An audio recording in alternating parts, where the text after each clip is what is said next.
예, 청구인처 변론 이어서 해주십시오.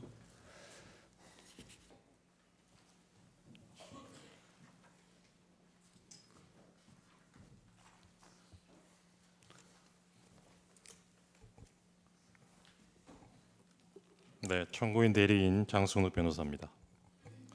저는 이 사건 탄핵 소추 사유와는 살짝 비껴나서 피청구인이 오염시킨 헌법의 말에 대해서 말씀드리려고 합니다.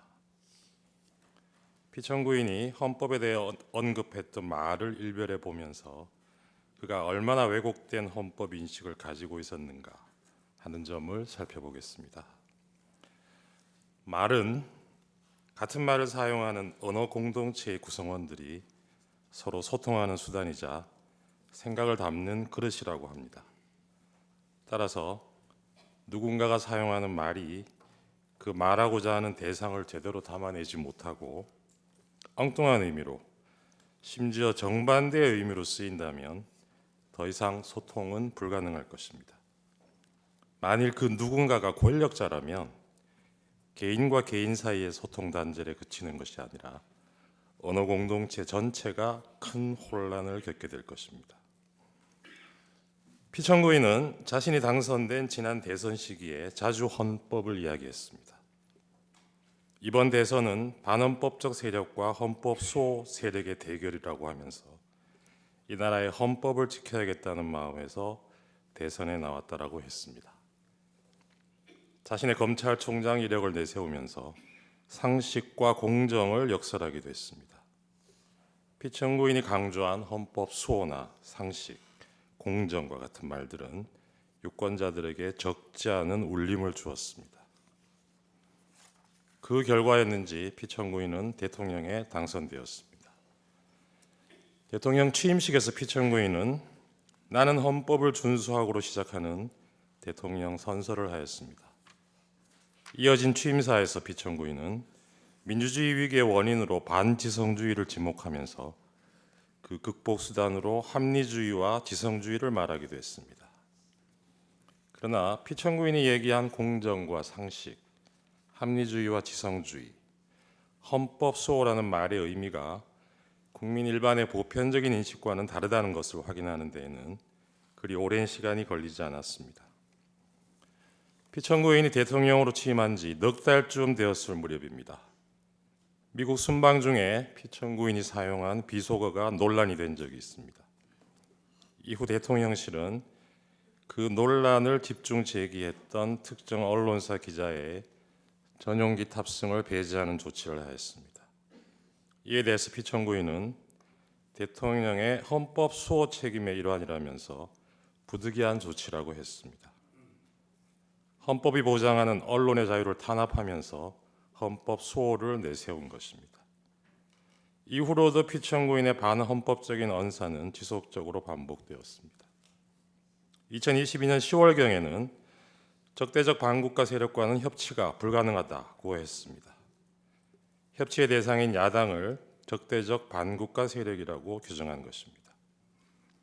2023년 광복절 경축사에서도 우리 사회를 자유민주주의와 공산전체주의로 갈라진 분열적 상태로 규정하면서 사실상 진보적 시민사회와 야권을 싸잡아 반국가 세력, 공산전체주의 세력이라고 낙인 찍었습니다. 이후로도 정부나 대통령의 비판적인 세력을 자유민주주의에 반하는 것으로 보고 이들을 척결 대상으로 삼겠다는 피청구인의 인식은 갈수록 강고해졌고 그의 언어는 더욱 강팍해졌습니다. 피청구인의 이러한 언행에 민심이 등을 돌린 것은 당연한 일이었습니다. 2024년 4월 총선에서 국민들은 피청구인의 독단적인 국정 운영에 대해 냉엄한 심판을 하였습니다.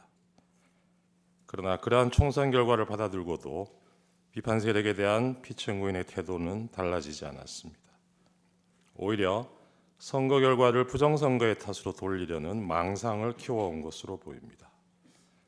피청구인은 급기야 종북 반국가 세력을 척결하겠다면서 45년 만에 비상계엄을 감행하기에 이르렀습니다. 12.3 그날 대국민 담화를 필두로 피청구인은 일련의 어지러운 말들을 쏟아냈습니다. 그날 밤 담화문에서 피청구인은 야당의 입법 독재가 헌정 질서를 짓밟고 있다고 했고 내란을 획책하는 명백한 반국가 행위라고 규정했습니다. 국회는 범죄자 집단의 소굴이 되었고 자유민주주의 체제를 붕괴시키는 괴물이 되었다고 했습니다. 그러면서 폐악질을 일삼은 만국의 원흉, 파렴치한 종북 반국가 세력들을 일거에 척결하고 자유헌정 질서를 지키기 위해 비상계엄을 선포한다고 했습니다. 피청구인이 말하는 자유헌정 질서, 즉 자유민주적 기본 질서의 핵심 요소는 복수정당제 하에서 야당으로 대표되는 정치적 반대파를 존중하고 보호하는 것입니다. 피청구인은 대국민 담화에서 존중과 보호의 대상인 이들을 척결하겠다고 했습니다. 이것은 자유민주적 헌정 질서를 파괴하겠다는 것과 다를 바 없습니다. 그런데도 이 대목에서도 피청구인은 자유민주적 헌정 질서를 지키기 위해서라고 강변했습니다.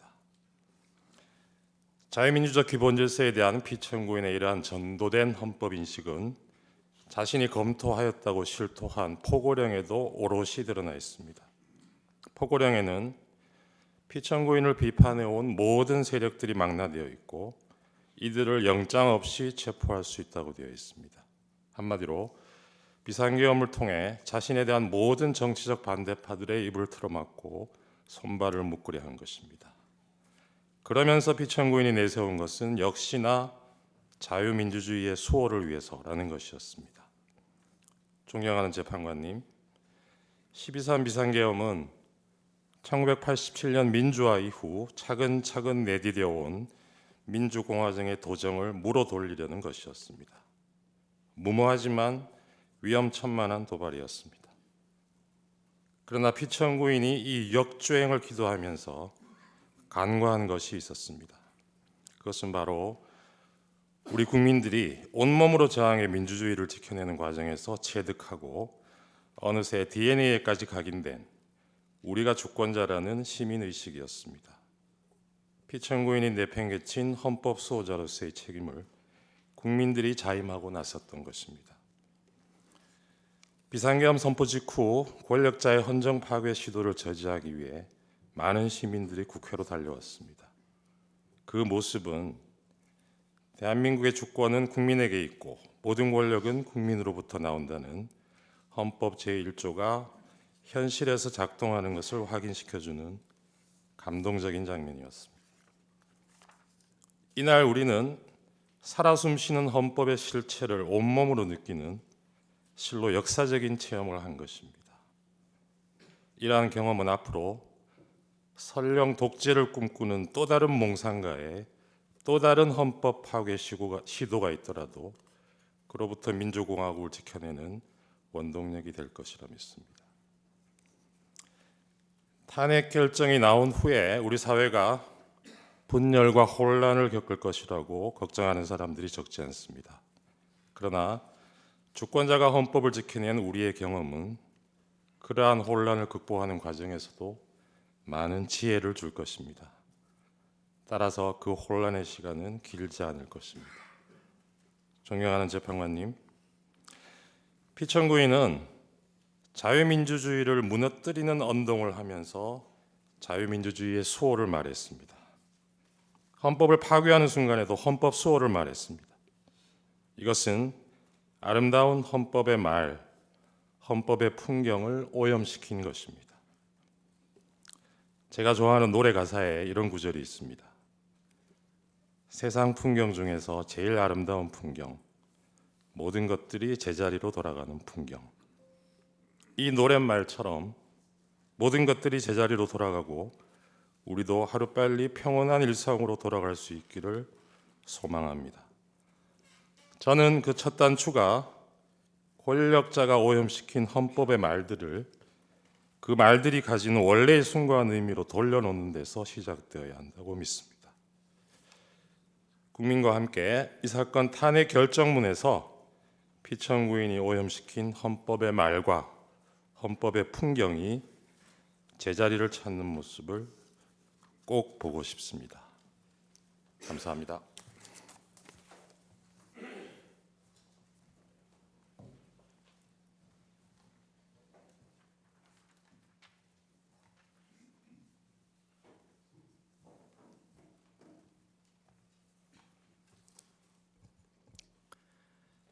안녕하십니까.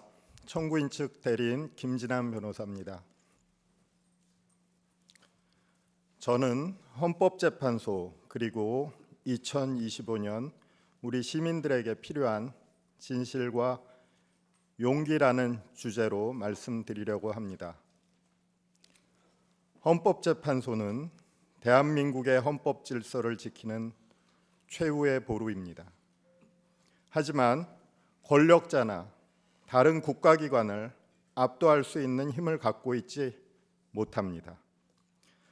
헌법재판소가 갖는 재판의 권한도 사실 다른 권력기관이 갖는 힘과 비교할 때 그 힘이 미미합니다.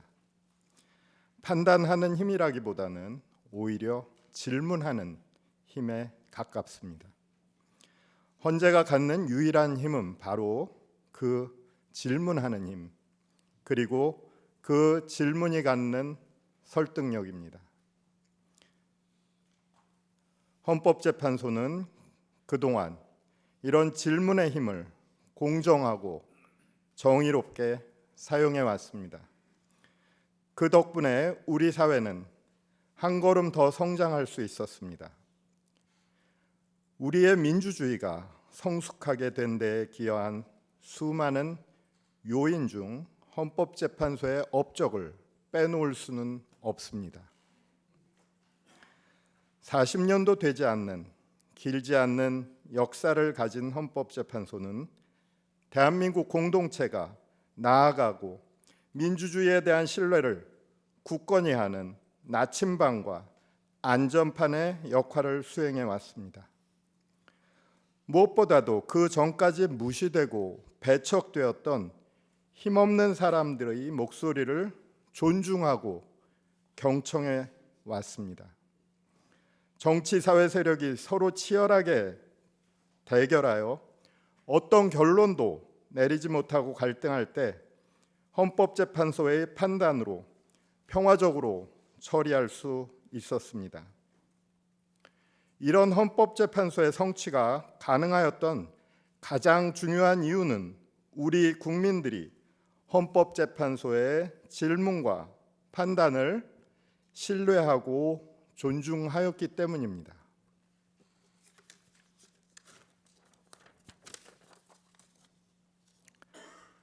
광장에서 충돌과 대립이 벌어지고 있습니다. 피청구인의 위헌적 행위를 옹호하는 일부 정치 세력과 사회 세력들이 헌법을 부정하며 헌법재판소를 흔들고 있습니다. 앞장서서 헌법 질서를 존중해야 할 정치인들이 오히려 헌법재판소에 대한 불신을 선동하고 있습니다. 자신들의 정치적 이익을 달성하기 위한 도구로 삼고자 헌법재판소의 위기를 부추기는 것입니다. 정치 세력들에게, 정치인들에게 헌법재판소를 흔드는 행위를 중단할 것을 호소드립니다. 헌법재판소가 우리 사회에 던지는 질문에 공감하지 않더라도, 그래서 질문의 내용을 비판하더라도 질문하는 재판관들이 편향된 사람이라고 선동해서는 안 됩니다. 그것은 자신들의 편견 가득한 이념틀로 재판관들의 생각과 양심을 함부로 규정짓는 행위이며 헌법재판소에 질문하는 입을 폭력의 손으로 틀어막는 행위입니다. 사실 이 호소는 어느 진영의 일방을 위한 호소가 아닙니다. 헌법재판소는 자의적인 권력으로부터 국민을 지켜주는 가장 최후의 기관입니다. 지금은 헌재 흔들기에 여념없는 정치 세력도 언젠가 권력의 횡포로부터 보호받아야 할 때는 헌재 심판정 앞에 호소할 수밖에 없습니다. 만일 헌법재판소에 대한 신뢰마저도 무너뜨린다면 우리 사회는 헌법 이전에 만인 대 만인의 투쟁 상태로 돌아갈 것입니다. 우리에게 남아있는 것이라고는 미움과 혐오, 그리고 중단 없고 한계 없는 최악의 갈등이 될 것입니다.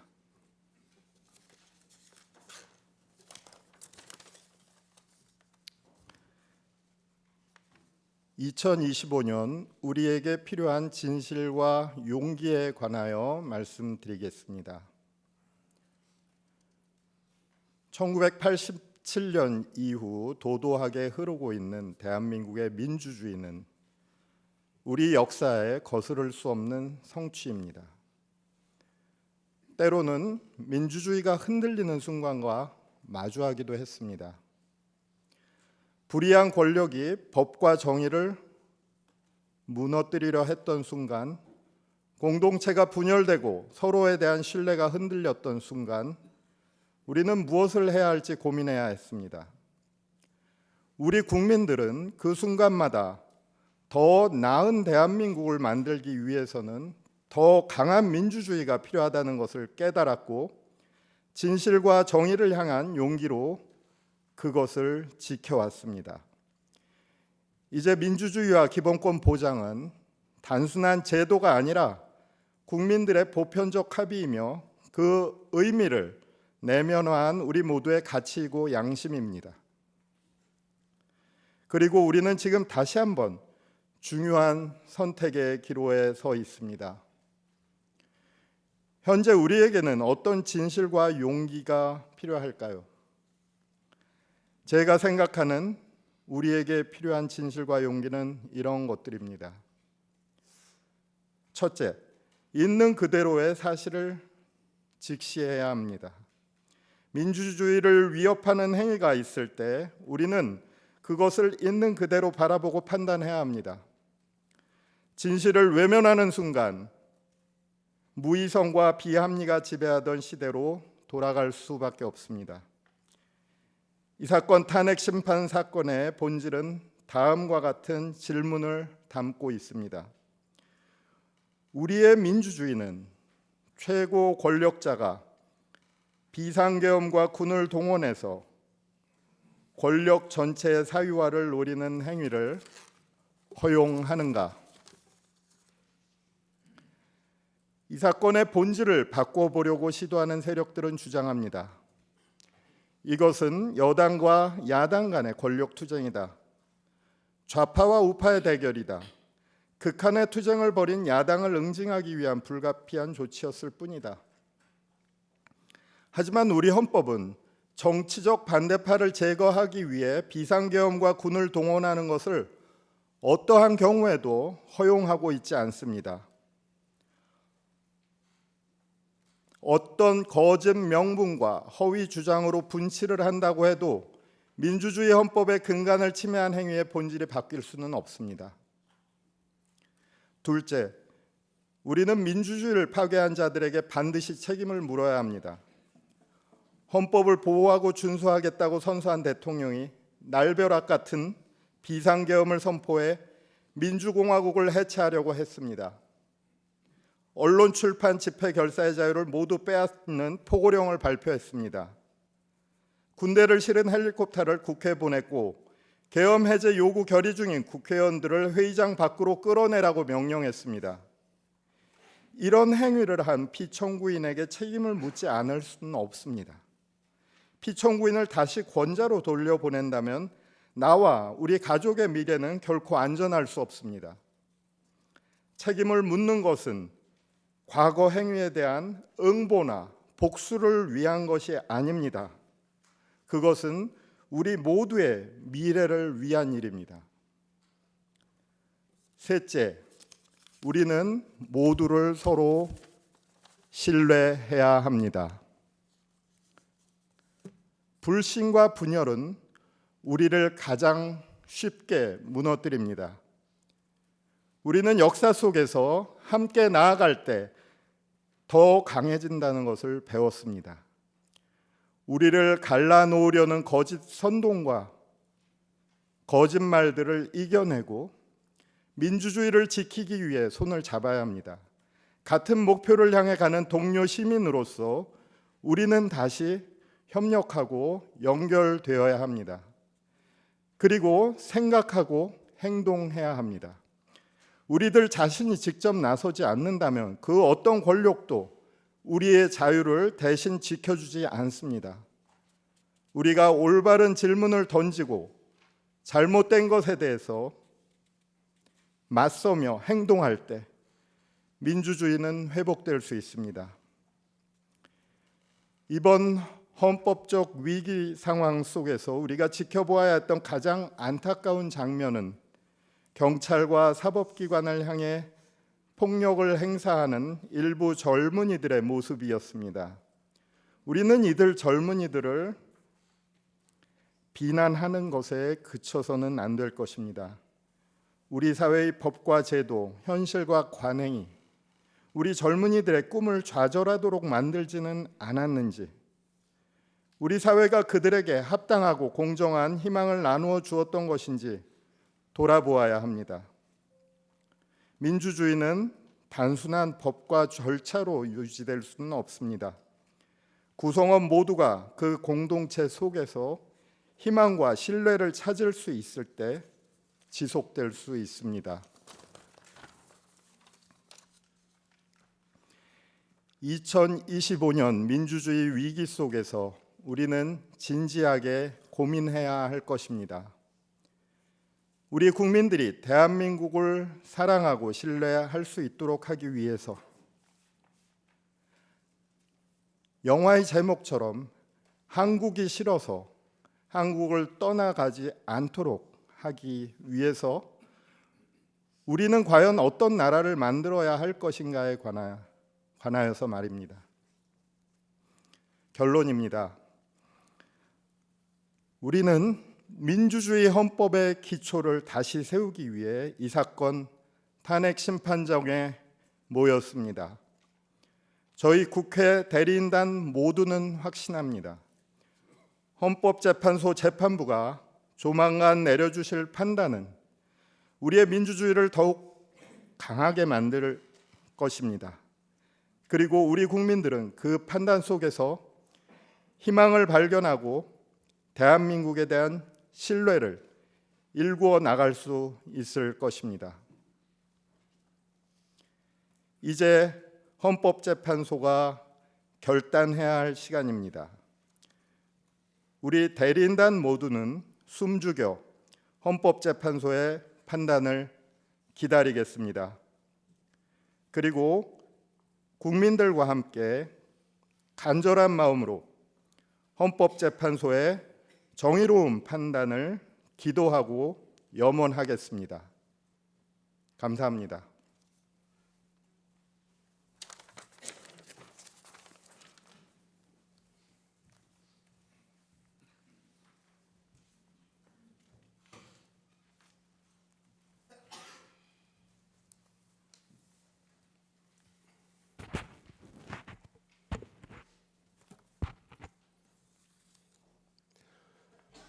청구인 대리인 김희수 변호사입니다.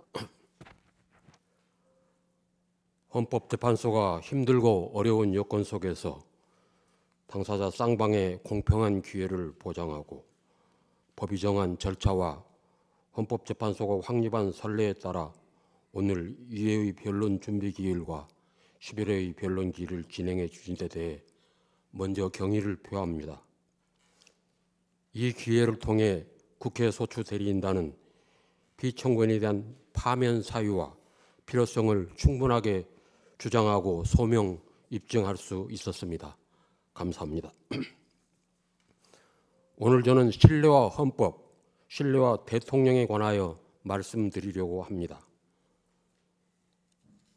공자의 제자 자공이 스승에게 정치에서 무엇이 중요한지 물었습니다. 공자는 대답하였습니다. 식량을 풍족하게 하는 것, 군비를 넉넉히 하는 것, 백성들이 믿도록 하는 것이다. 자공이 다시 물었습니다. 어쩔 수 없이 한 가지를 버려야 한다면 어느 것을 먼저 버려야 합니까? 군대를 버린다. 자공은 또다시 묻습니다. 또 한 가지를 버려야 한다면 어느 것을 버려야 합니까? 식량을 버린다. 예로부터 죽음은 모두에게 있는 것이지만 백성들의 믿음이 없으면 나라는 존립하지 못한다. 논어의 안연편 제7절에 나오는 구절입니다. 우리 국민들에게 정치에서 무엇이 중요한지 묻는다면 어떤 대답이 나올지 궁금합니다. 전쟁과 굶주림에 참혹한 기억을 간직하고 있는 세대라면 아마도 국방이 가장 중요한 것이고 또한 식량이라고 할지 모르겠습니다.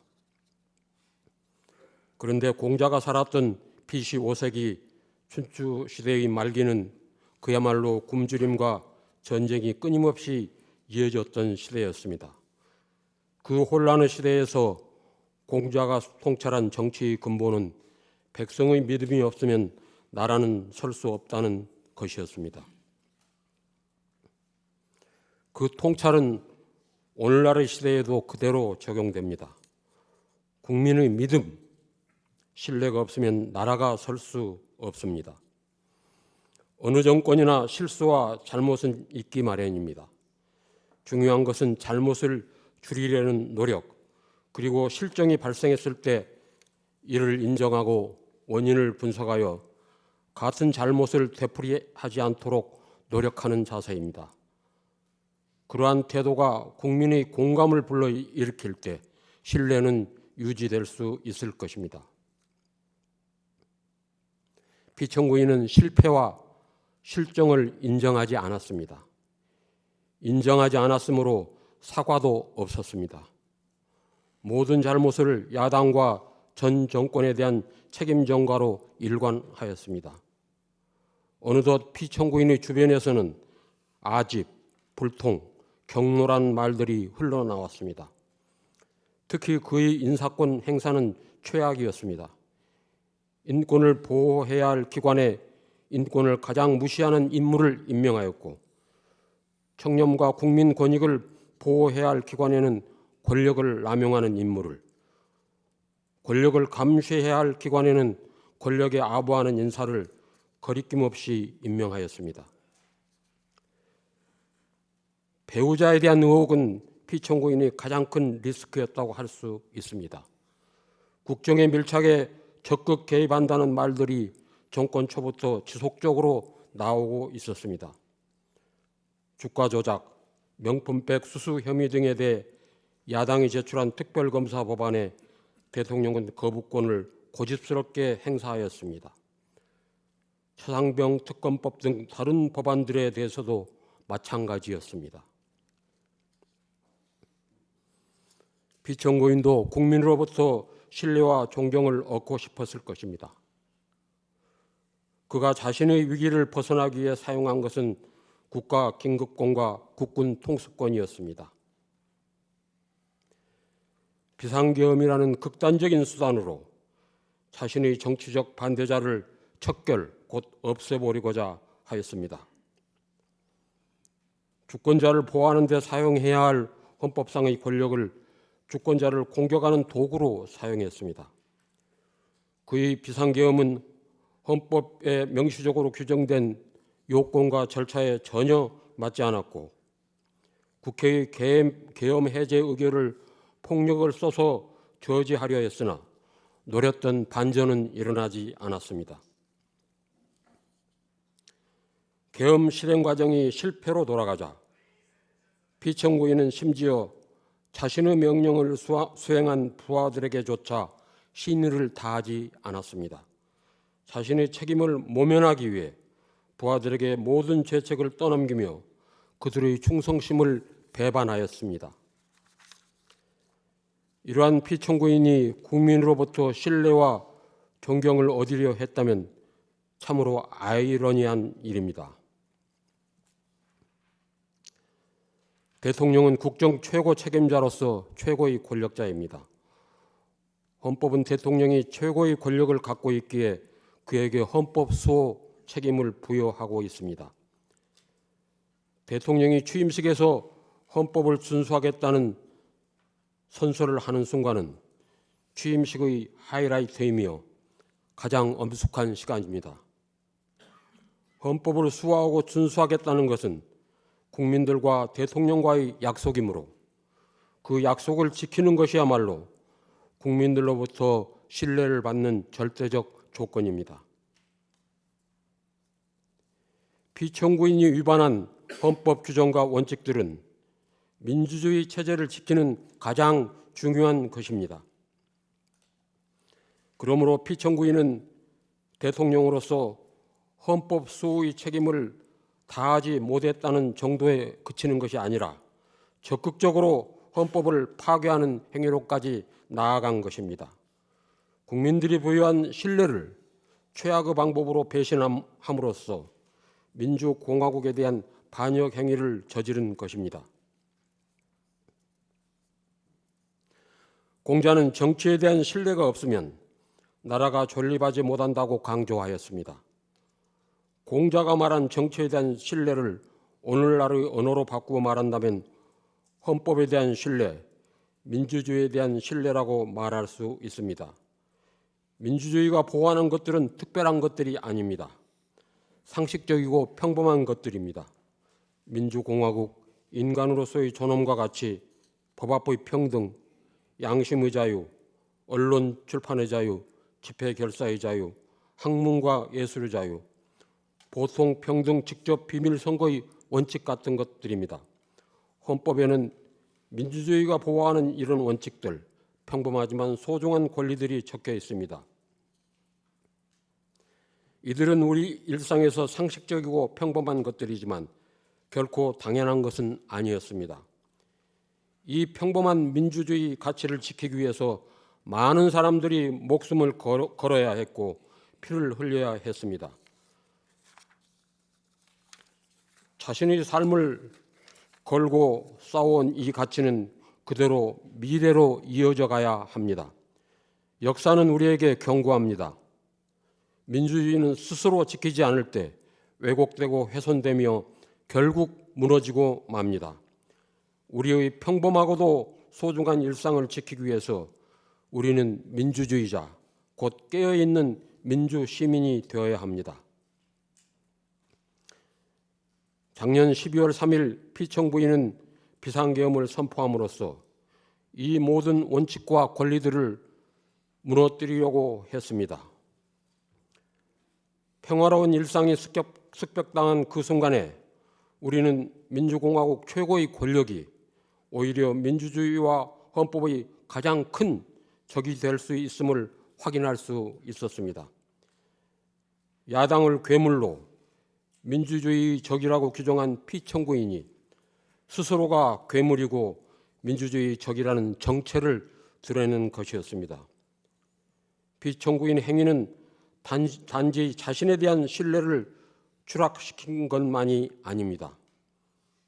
그것은 민주주의와 헌법 그리고 국민들의 평화로운 일상에 대한 신뢰 모두를 흔들어 놓았습니다. 이제 공동체의 상식과 보편적인 원칙 그리고 정치와 헌법에 대한 신뢰를 회복해야 합니다. 이는 어느 정파를 지지하거나 반대해서가 아닙니다. 오로지 대한민국이라는 민주주의 공동체를 위해서입니다. 헌법이 무너진 현실 속에서 시민들이 헌법전을 찾아 읽고 필사까지 하고 있다고 합니다.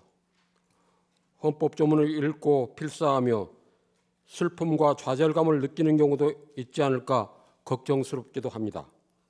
하지만 지금이야말로 시민들이 민주주의와 헌법을 그 합당한 깊이에서 제대로 이해할 수 있는 축복의 시간이 될 수 있습니다. 대한민국 미래의 희망을 볼 수 있기 때문입니다. 헌법의 작동을 이해하는 시민들이 많아질수록 우리의 평화롭고 아름다운 일상이 유린되는 일은 생기지 않을 것입니다. 존경하는 재판관님, 오늘 우리가 이 자리에 모인 이유는 바로 민주주의와 대한민국의 가치를 침해한 권력자에 대한 탄핵 심판을 위해서입니다. 그에 대한 검증은 끝났습니다. 사람에게 충성하지 않는, 하지만 충성만을 받고자 했던 인물, 상식을 뛰어넘는 언동으로 일방통행만을 일삼았던 인물, 손에 왕자를 새기고 나타난 인물, 대규모 군사 퍼레이드를 즐기며 역대 독재자 대통령들을 찬양한 인물, 헌법을 준수하거나 소화하기는커녕 파괴한 인물, 그가 대통령이 된 후 부끄러움은 온전히 국민의 몫이 되었습니다. 본 대리인은 감히 말씀드립니다. 지금 우리는 대한민국 민주 헌정사에 있어서 최대의 고비인 지점을 지나가고 있습니다. 이 재판은 민주주의와 헌법을 지키는 재판이며 대한민국의 존립을 지키는 재판이 될 것입니다. 우리는 민주주의의 가치를 믿으며 그 가치를 수호하고자 합니다. 오늘 우리는 모두 민주주의자입니다. 부디 피청구인 대통령 윤석열을 파면하여 주십시오. 감사합니다.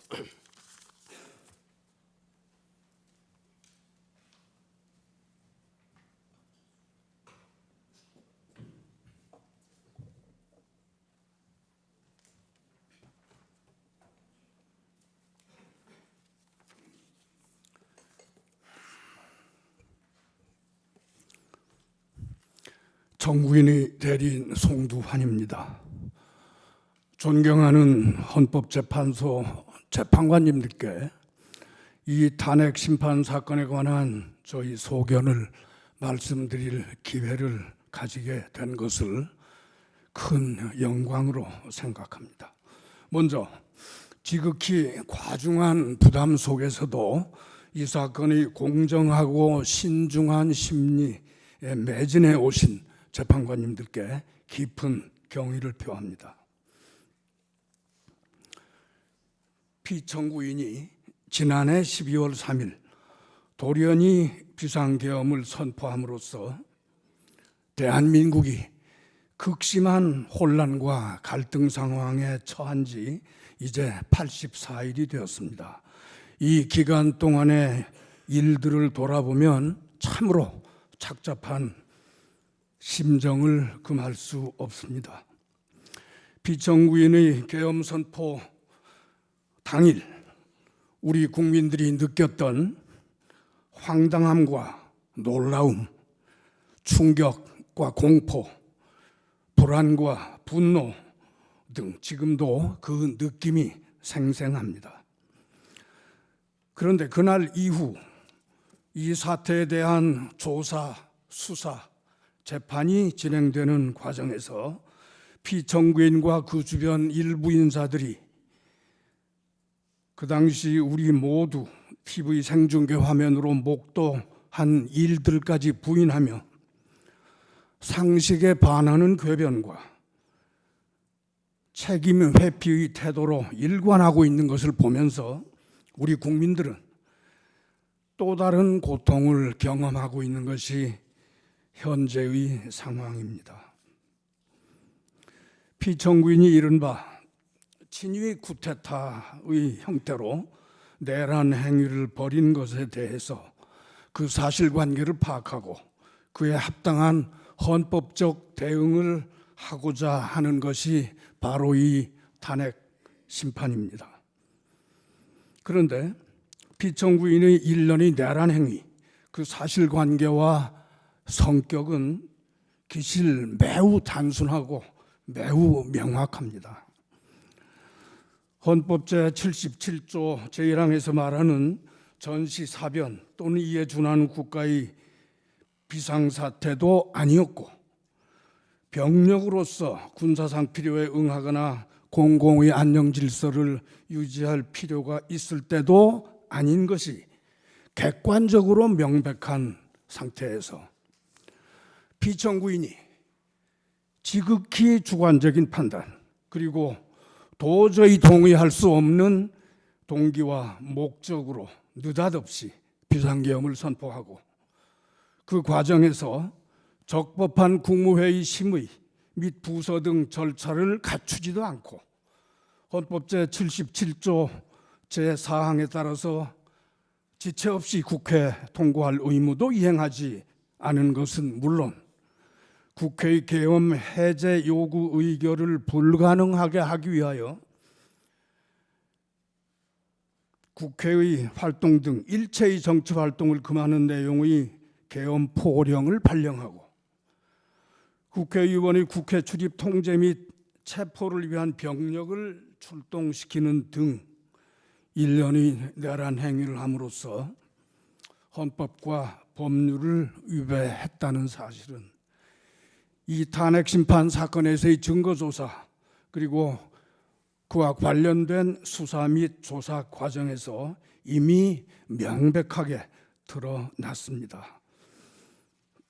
이 부분은 저희들이 여러 증거도 제출한 바가 있어서 이 점에 관하여는 더 이상 중복하여 말씀드리지 않겠습니다.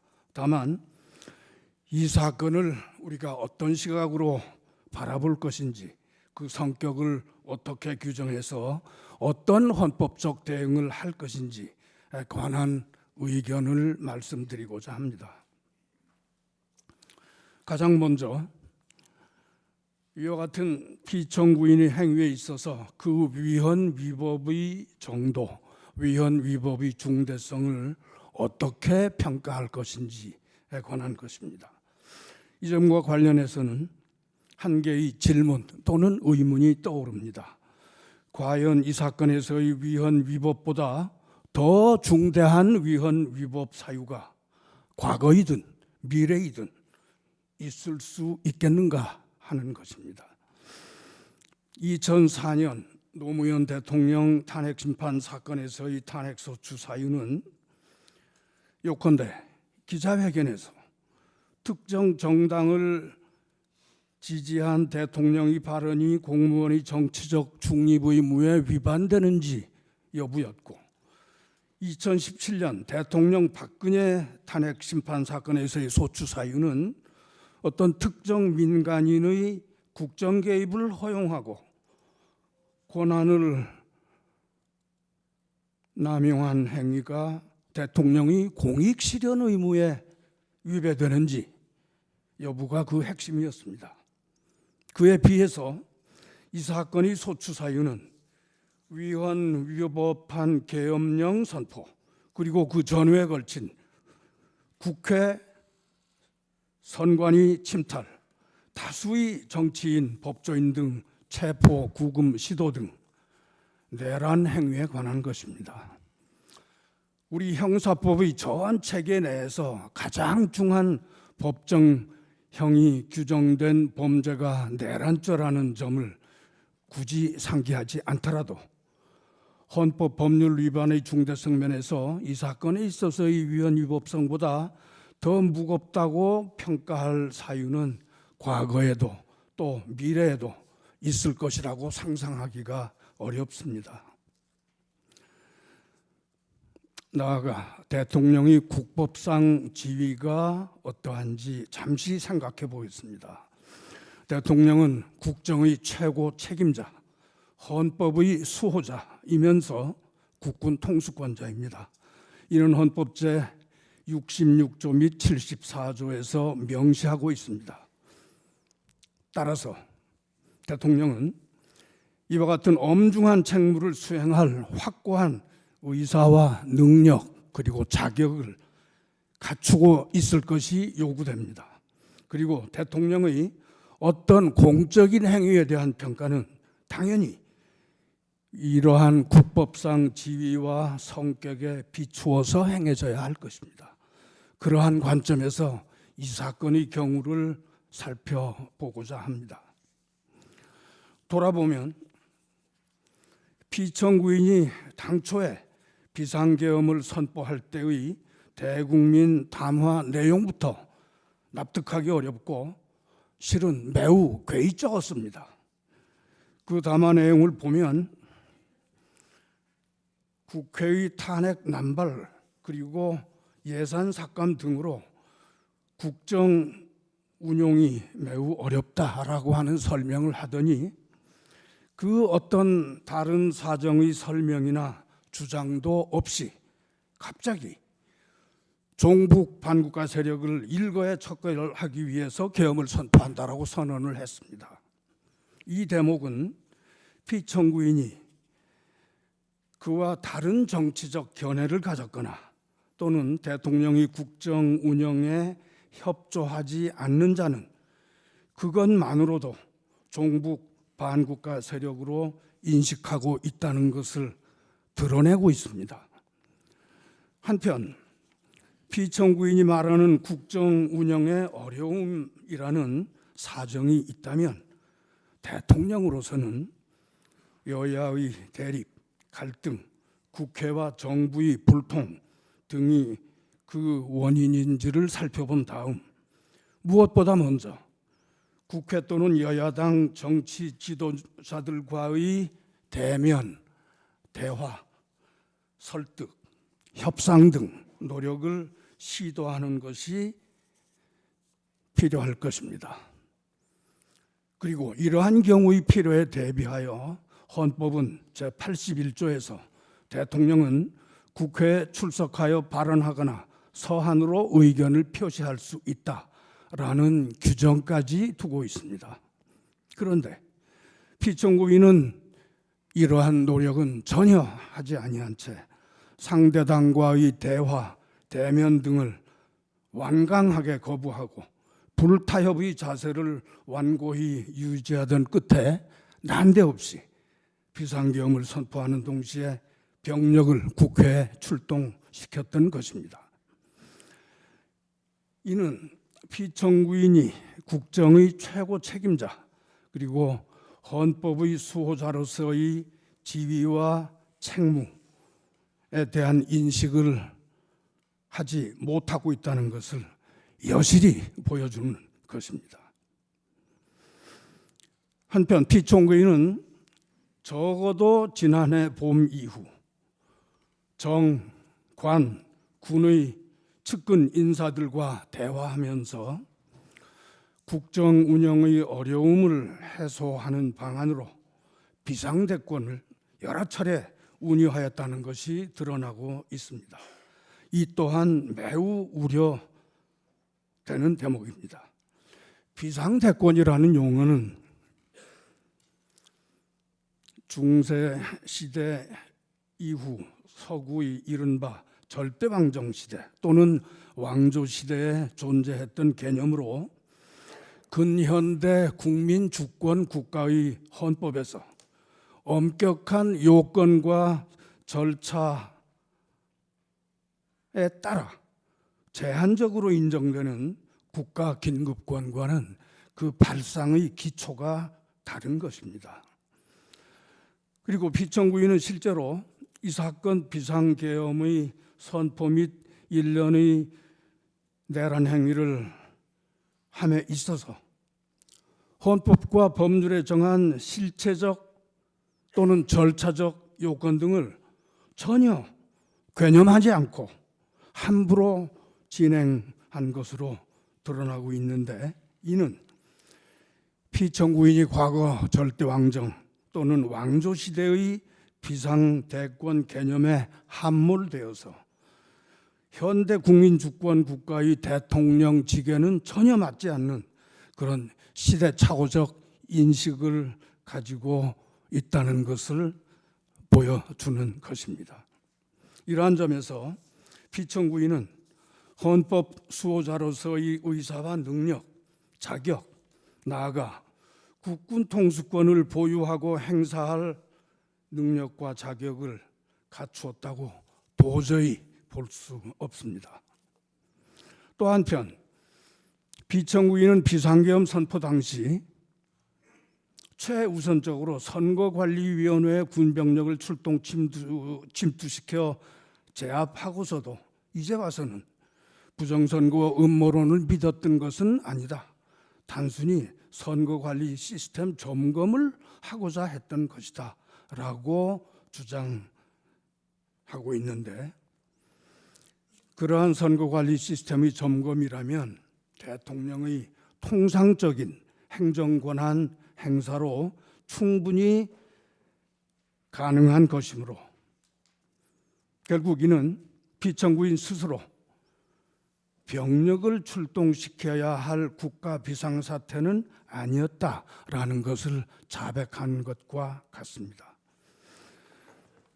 이 밖에 피청구인은 억지 주장과 궤변으로밖에 볼 수 없는 여러 가지 주장을 하였는데 이를 전부 매거하기가 어려울 정도입니다. 피청구인은 계엄 선포 당일 군인들이 국회에 출동 진입을 했으나 그로 인한 무슨 유혈 사태가 발생하지는 않았고 오히려 군인들이 국민들로부터 폭행을 당했다라고 주장하였는데 이는 마치 야간 주거 침입 강도범이니 그 강도범을 집에서 밀어내려고 한 집주인을 폭행범으로 몰아붙이는 것과 똑같습니다.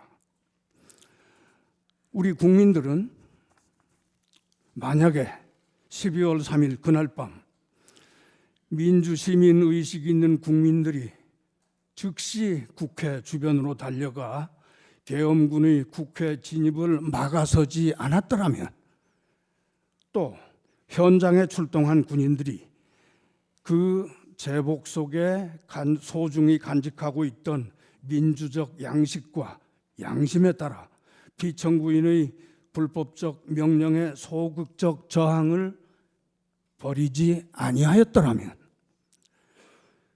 그리하여 피청구인의 의도와 계획이 그대로 진행되었더라면 그 후 얼마나 끔찍한 사태가 벌어졌을지 상상하면서 지금도 몸서리를 치고 있습니다. 그런데도 피청구인은 세상에 2시간짜리 계엄이라는 것이 있는가? 의원 등 체포 또는 유혈 사태가 실제 발생하지 않았으니 아무 일도 일어나지 않은 것, 국회의 해제 요구 의결을 당연히 예상한 경고용 계엄, 심지어는 계몽령 운운함으로써 차마 할 말을 잃게 하고 있습니다. 그러나 단언컨대 우리 국민들은 이 사건 비상계엄과 탄핵 심판의 전 과정을 비상한 관심으로 지켜보고 있습니다. 그리고 피청구인 측이 어떤 궤변을 농하더라도 그 허구성, 그 허위성을 간파할 능력이 있으며 따라서 그에 현혹되지 않을 것입니다. 피청구인이 국민 대다수의 바로 눈앞에서 위법한 만행을 펼쳐 보이고서 그 후에 억지 변명과 궤변으로 잘못을 덮을 수 있다고 생각한다면 그것은 우리 국민들의 의식 수준과 판단 능력을 얕잡아보는 오만함일 뿐입니다. 존경하는 헌법재판관님, 피청구인이 나름 상당한 기간에 걸쳐 이 사건 비상계엄 및 1년의 내란 행위를 계획해 왔으나 정작 그 실행 과정에서 예상치 못했던 변수들로 인하여 당초의 목적을 달성할 수 없게 되었던 것이다 라고 하는 객관적 상황이 충분히 밝혀진 상황입니다. 그런데도 피청구인은 그에 대해서 당당하게 과오를 시인하고 책임지는 자세를 보이기는커녕 억지 변명과 궤변, 책임 회피, 그리고 피해자 코스프레 등으로 일부 지지층을 향한 선동을 계속하고 있습니다. 그리하여 우리 사회는 최근 2개 진영으로 나뉘어서 상대 진영에게 증오와 분노의 언어를 쏟아내고 있습니다.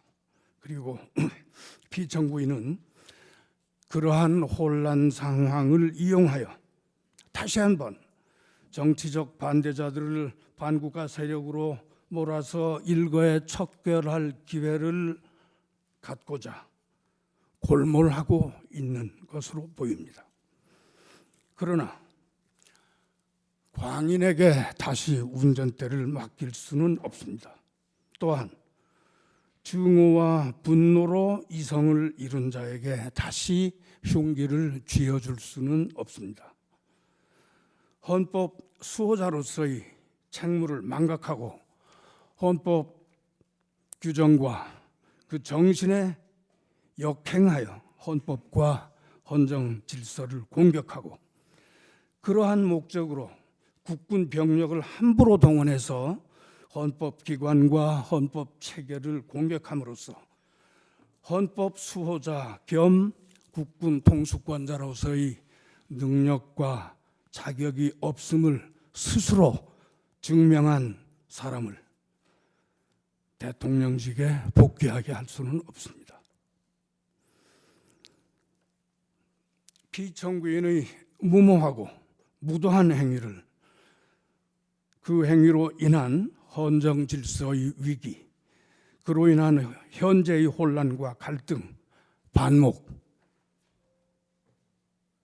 적대의 상황을 가장 빠르게 극복하기 위한 노력을 서둘러야 할 것입니다.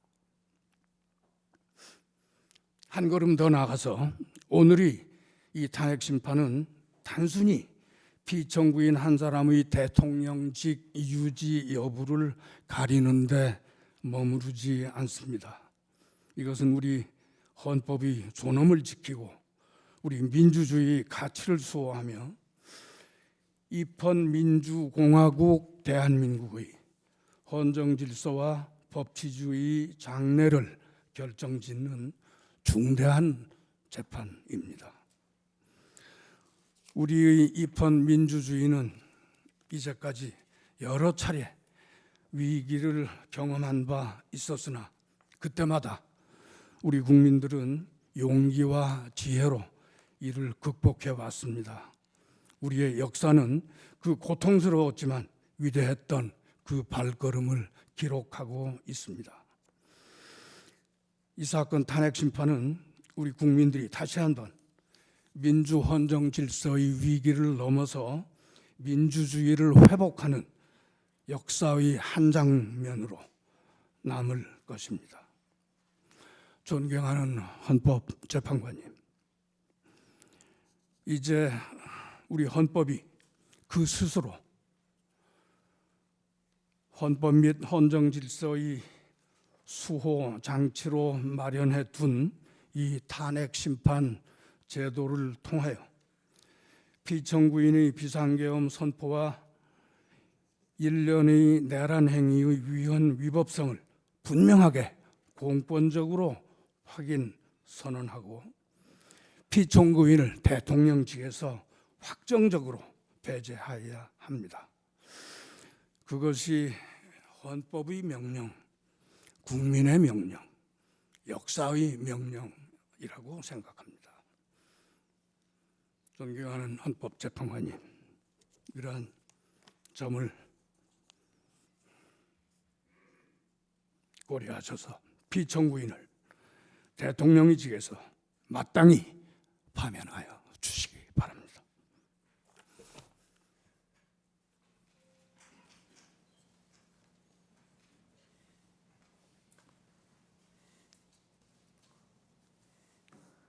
예, 피청구인 측에 우선 1시간 변론 기회를 드리겠습니다. 휴정 후에 1시간 더 드리겠습니다.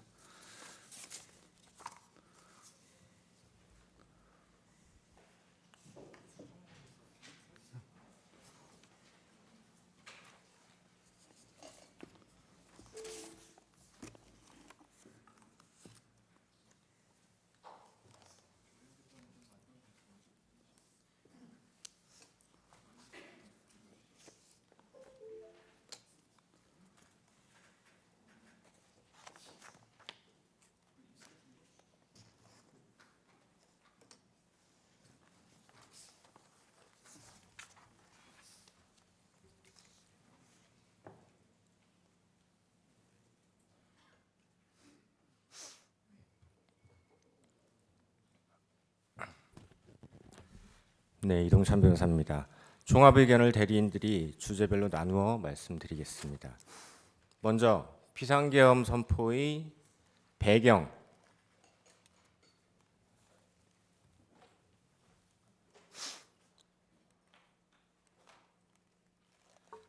비상계엄 선포의 배경, 대통령이 왜 비상계엄을 결심하게 되었는지, 그리고 그 중에서도 야당의 다수 의석을 악용한 정부 정책 발목 잡기, 입법 폭거, 예산의 일방적 삭감에 대해서 살펴보겠습니다. 첫 번째, 야당의 정책 발목 잡기입니다. 대통령은 연금, 노동, 교육, 의료의 4대 개혁을 추진하였습니다. 우리 사회는 초고령에 직면했고 연금 개혁은 국민들 노후와 청년 미래가 걸린 시급한 핵심 과제입니다. 정부 여당은 기금 수익률 제고 등 개혁안을 제시하고 국회 연금개혁특위의 구성을 제안했지만 야당은 특위 구성조차 거부했습니다. 다음 노동개혁. 노사법치주의 확립을 원칙으로 노조원 고용세습 등 부당채용 철폐, 노조회계 투명화 등 글로벌 스탠다드에 맞는 관행, 제도 선진화를 추진했지만 야당은 모두 반대했습니다.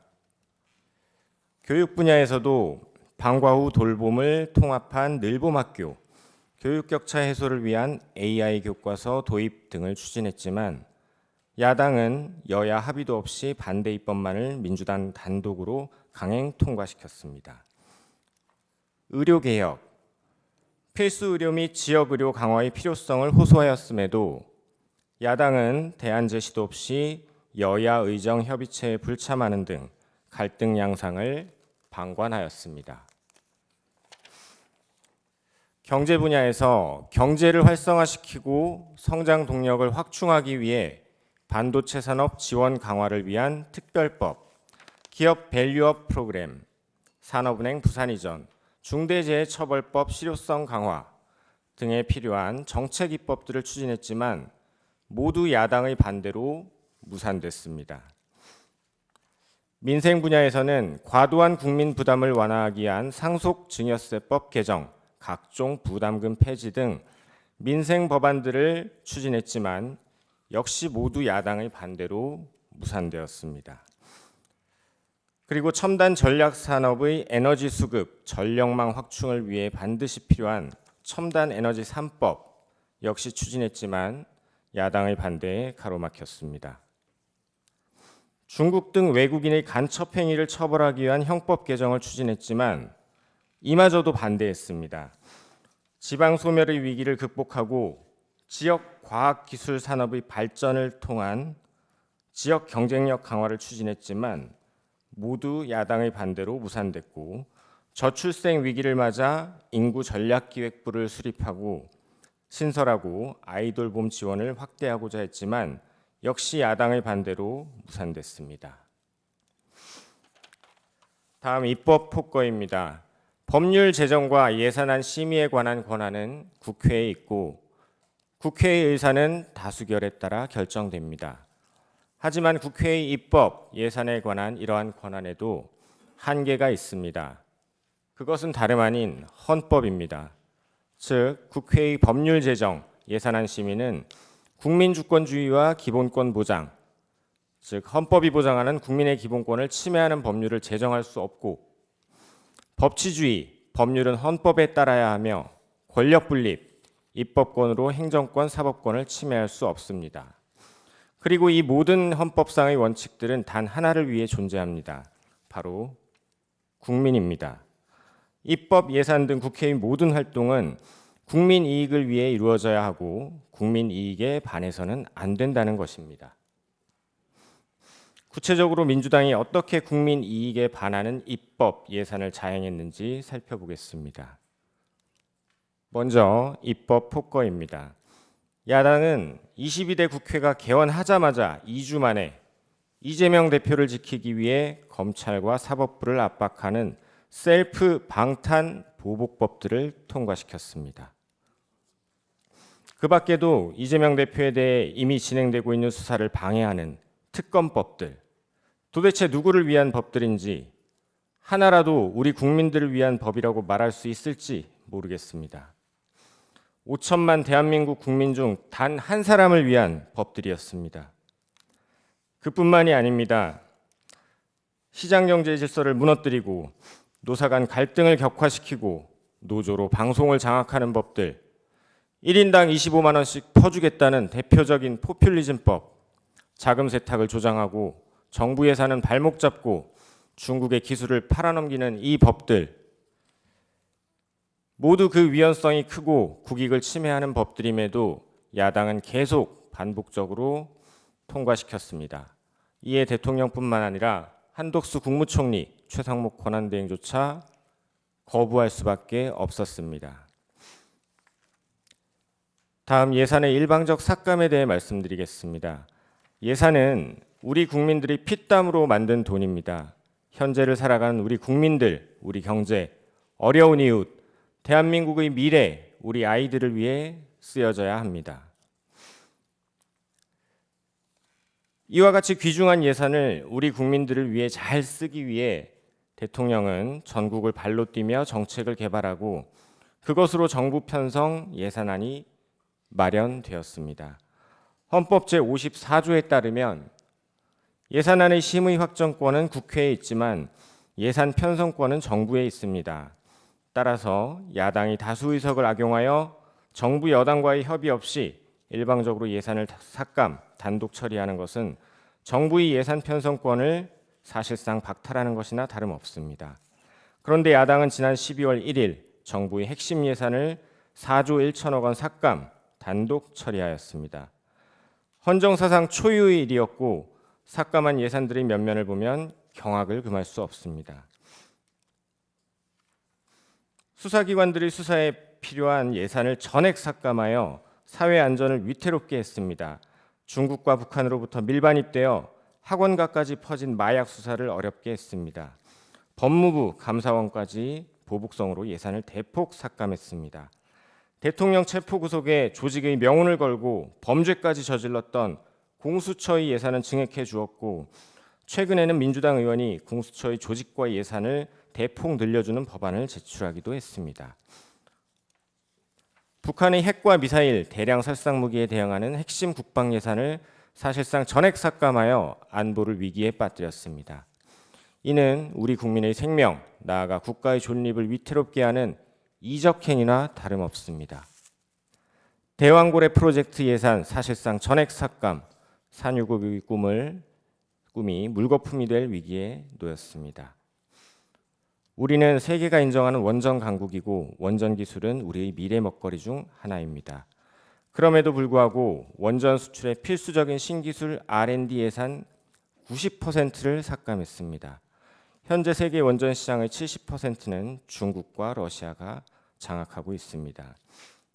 최근 방통위의 경우 예산 삭감으로 소송비가 없어 글로벌 대기업을 상대로 과징금 부과도 못하고 있습니다.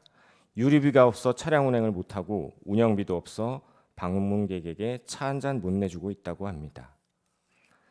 얼마 전 국무총리 역시 이 법정에 나와 법무부 인사정보관리단 예산이 전액 삭감되어 사무실 청소도 각자 해결하고 화장실도 가까운 공원이나 다른 관공서에 가서 해결하는 등 정부 효율과 공직사회 사기가 매우 떨어지고 있다고 증언한 바 있습니다.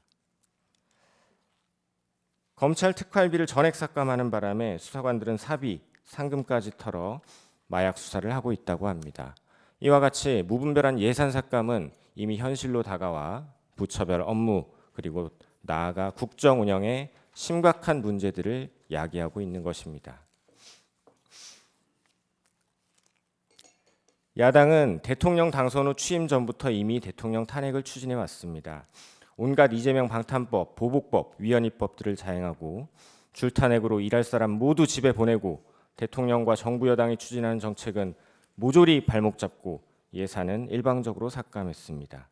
국정이 마비되지 않으면 오히려 이상할 정도였습니다.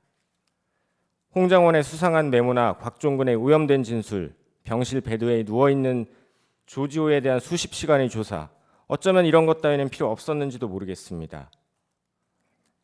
그런데 마침 대통령이 비상계엄을 선포하니 이때다 싶어 내란이다, 얼른 탄핵시켜서 끌어내리고 이재명 대표 피선거권 박탈 전에 조기 대선 치르자.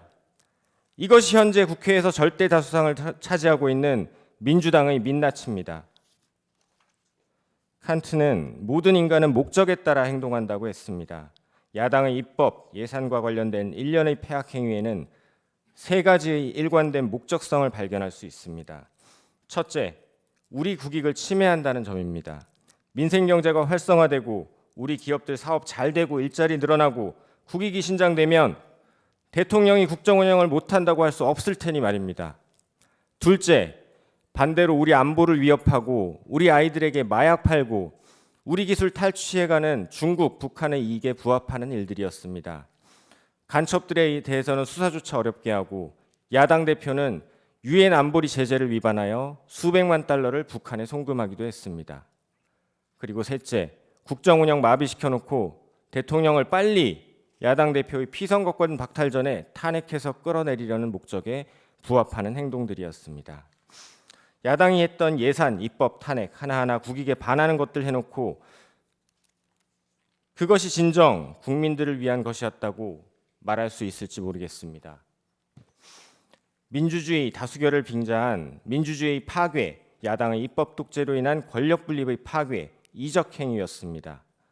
대통령 탄핵 소추해놓고 이제 와서는 대통령이 추진하던 개혁, 정책 입법, 우리가 하겠다, 예산도 다시 증액하자, 우리가 중도 보수를 대신하겠다라고 합니다. 형법 87조 내란, 대한민국 영토의 전부 또는 일부에서 국가 권력을 배제하거나 국헌을 문란하게 할 목적으로 폭동을 일으킨 자는 다음 각호의 구분에 따라 처벌한다. 대한민국에서 국가 권력인 행정부, 사법부를 배제하려 하고 국헌을 문란하게 한 자들, 도대체 누구이고 누가 내란범입니까? 야당이 초래한 이 사태, 국가 위기 상태, 국가 비상사태가 아니라고 말할 수 없을 것입니다. 이래놓고 야당은 진정으로 정부 여당과 대화할 생각이 있었다고, 대통령이 대화할 자세가 되어 있지 않았다고 어떻게 그렇게 말할 수 있는지 모르겠습니다.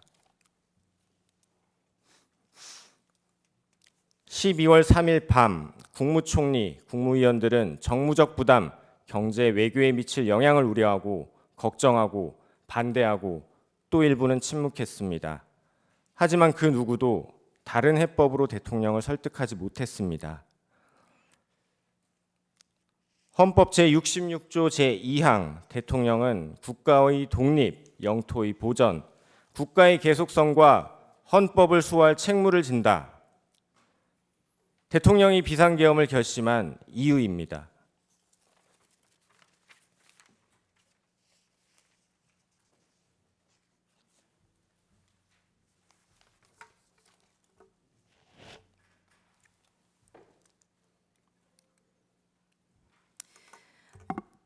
저는 14개월 딸아이를 둔 아기 엄마입니다.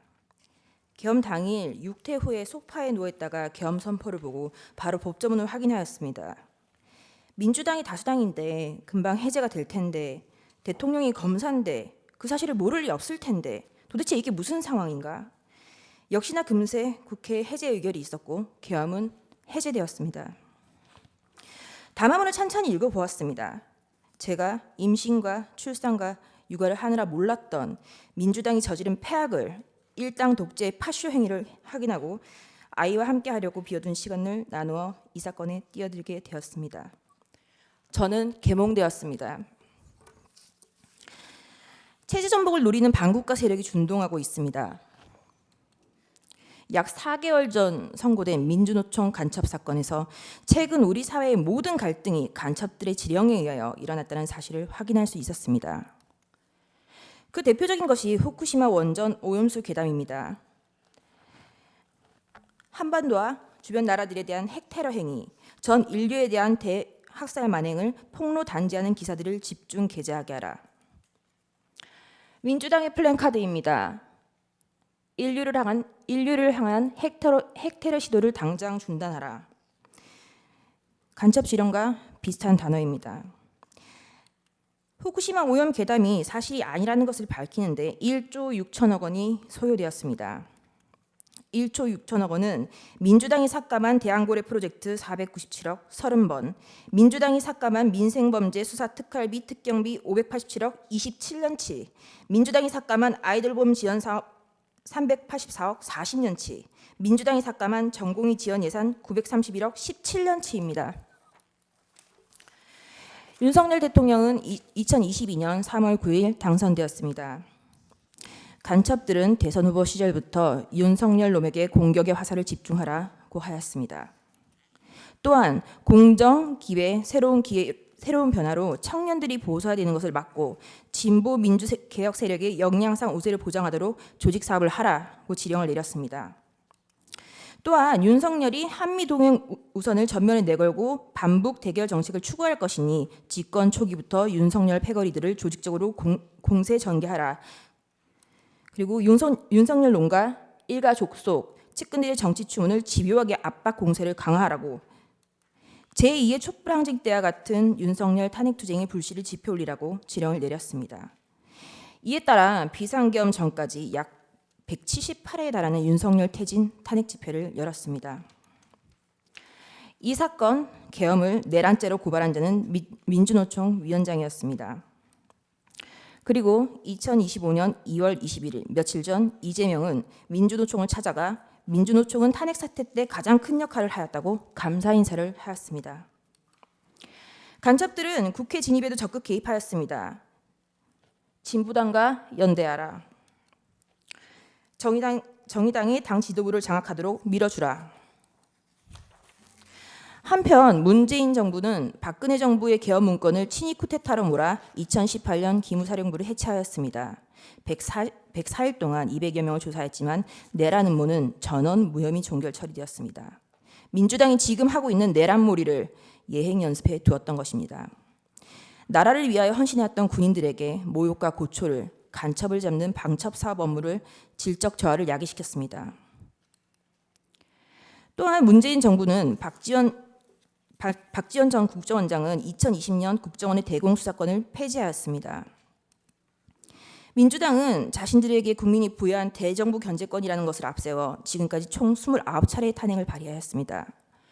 계엄 전까지 22차례, 계엄 이후 22일 동안 7차례, 수사방해를 위하여 검사에 대한 14차례, 언론 장악을 위하여 방송통신위원장 등의 6차례의 탄핵을 발의하였습니다. 지금까지 단 한 차례의 인용은 없었습니다. 이상민 전 행안부 장관은 헌정사상 최초로 탄핵된 국무위원입니다. 이태원 참사가 일어나자 간첩은 민주노총에 지령을 내렸습니다. 이태원 참사 희생자 추모 시민 촛불 집회를 개최하여 윤석열 퇴진 함성이 서울 시내를 흔들게 하라. 박근혜 년의 탄핵을 이끌어낸 2014년에 세월호 참사 진상규명 투쟁과 같은 정세 국면을 조성하라. 북한이 지시를 내린 구호는 국민이 죽어간다. 이게 나라냐. 퇴진이 추모이다. 입니다. 그 구호는 실제 사용되었습니다. 화면에 보시다시피 퇴진이 추모다. 국민들이 죽어간다. 이게 나라냐. 라는 구호가 사용되었습니다. 이 구호를 사용한 단체는 촛불행동입니다. 촛불행동 상임대표 김민웅은 민주당 김민석의 친형입니다.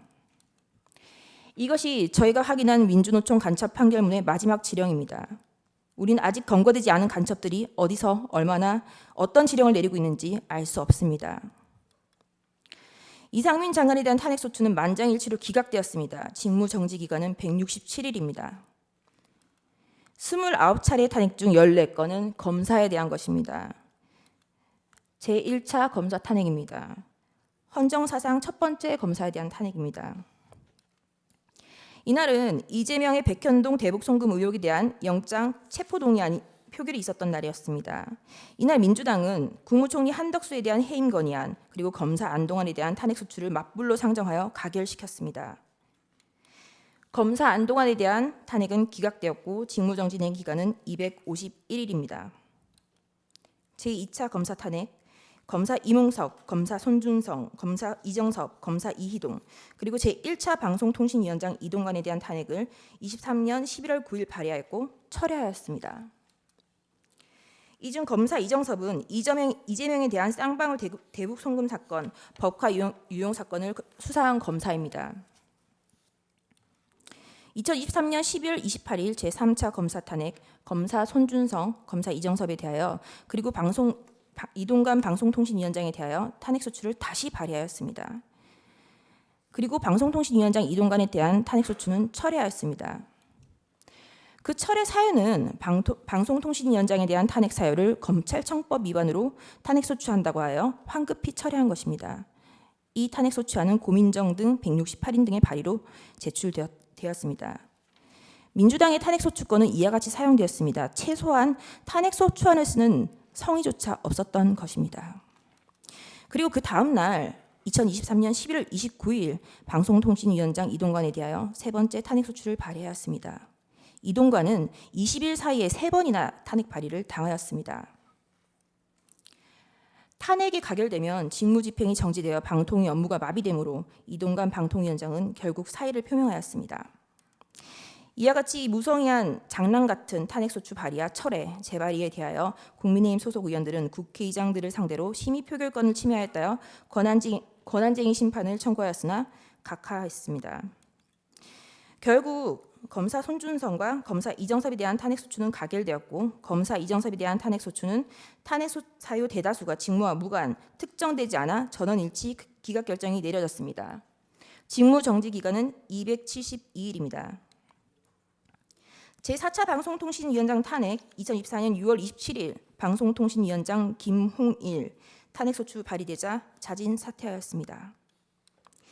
제4차 검사 탄핵 2024년 7월 2일 검사 박상용, 검사 강백신, 검사 엄희준, 검사 김영철에 대하여 탄핵소추 발의가 있었습니다. 검사 강백신은 이재명에 대한 대장동 백현동 사건을 수사한 검사입니다. 검사 엄희준은 이재명에 대한 대장동 백현동 사건을 수사하고 이재명에 대한 구속영장 청구를 한 검사입니다. 검사 김영철은 민주당 전당대회 돈봉투 사건을 수사한 검사입니다. 검사 박상용은 쌍방울 대북송금 사건의 수사검사입니다. 검사 박상용의 탄핵소추 사유입니다. 민원인 대기실 바닥에 설사를 하고 벽에 대변을 발랐다. 이화영에 대하여 이 보이는 영상 녹화실에서 연어회와 종이컵에 소주를 따라주고 진술을 회유하였다. 이재명에 대한 대북송금이 표적수사라는 것, 그리고 그것이 탄핵소추 사유였습니다. 당연히 이화영의 주장은 항소심에서 모두 배척되었습니다. 2024년 7월 25일 제5차 방송통신위원장 직무대리 이상인에 대한 탄핵소추가 발의되었고 다음 날 사의를 표명하였습니다. 이진숙은 2024년 7월 30일 방송통신위원장에 취임을 하였고 그 다음 날 탄핵소추가 발의되었습니다. 단 이틀 일하였는데 헌재는 4대4로 기각을 하였고 직무정지 기간은 174일입니다. 문재인 정권의 사드 고위지원 및 2급 비밀을 중국에 유출한 간첩행위를 감사하는 것을 표적 감사라고 민주당은 비난을 하였습니다. 그러다가 2024년 12월 2일 독립된 헌법기관인 감사원장에 대한 탄핵을 발의하였습니다. 그리고 같은 날 검사 최재훈, 검사 이창수, 검사 조상원에 대하여 탄핵소추를 발의하였습니다. 그리하여 하루 뒤 그 다음 날 대통령은 2024년 12월 3일 비상계엄을 선포하였습니다. 반국가 세력의 사회 장악, 민주당의 언론 장악 시도, 입법 폭거, 사법 업무의 마비, 삼권 분립 원칙의 몰각, 헌법기관인 감사원의 독립성까지 좌지우지하려는 일당 독재 파쇼행에 대하여 국민들에게 현재의 상황을 알리기 위한 대국민 호소의 계엄을 선포하였습니다. 그럼에도 민주당은 멈추지 않았습니다. 결국 2024년 12월 5일 검사 최재훈, 이창수, 조상원에 대한 탄핵을 가결하였습니다. 그리고 감사원장 최재해에 대해서도 탄핵을 가결하였습니다. 감사원장의 탄핵 사유는 구체적으로 특정되지조차 않았고 검사 3인에 대한 탄핵소추 사유도 모호하다고 지적을 받았습니다. 2024년 12월 4일 피청구인에 대하여 1차 탄핵을 발의하였고 그 사유 중 일부는 중국, 러시아를 적대시하고 일본 중심의 기이한 외교정책을 고집한다라는 것이었습니다. 2024년 12월 7일 4시간이 넘게 기다렸으나 정족수가 미달되었고 민주당은 계속하여 이상민 행안부 장관, 박성재 법무부 장관, 김영현 국방부 장관, 조지호 경찰청장에 대하여 탄핵소추를 발의, 결국 이상민 장관은 사임하였습니다. 대통령에 대한 탄핵이 쉬이 이루어질 것 같지 않자 한동훈에 대한 체포설, 정치인에 대한 체포설, 판사에 대한 체포설이 난무하기 시작하였습니다. 2024년 12월 12일 대통령에 대한 두 번째 탄핵 소추가 발의되었습니다. 그리고 체포설만 가지고 부족하자 2024년 12월 13일 김어준이 한동훈에 대한 사살설을 터뜨렸습니다. 우리는 모두 이 뉴스가 이제는 가짜인 것을 압니다. 결국 2024년 12월 14일 대통령에 대한 탄핵 소추가 가결되었고 헌법재판관이 임명하지 않는다는 이유로 한덕수 국무총리를 탄핵하였습니다. 그리고 최상목 권한대행에 대하여 각종 사유로 탄핵 카드를 꺼내고 있는 것을 국민 여러분들은 지켜보고 있을 것입니다. 부끄러움을 모르는 자들은 민주당 노종면 원내대변인은 2024년 12월 23일 국무위원 총 16명 중 5명만 더 탄핵하면 국무회의 의결을 못하니 법안이 자동으로 발효된다라는 발언을 하기도 하였습니다. 또한 민주당은 2025년 2월 20일 헌법재판관의 후임자가 임명되지 못하는 경우 기존 재판관의 임기를 자동으로 연장하는 내용의 법안을 발의하였습니다. 헌법재판관의 임기는 6년으로 헌법 제112조 제1항에 명시적으로 규정하고 있습니다. 도대체 누가 국헌을 문란하게 하고 있는 것인지 묻고 싶습니다. 이상입니다.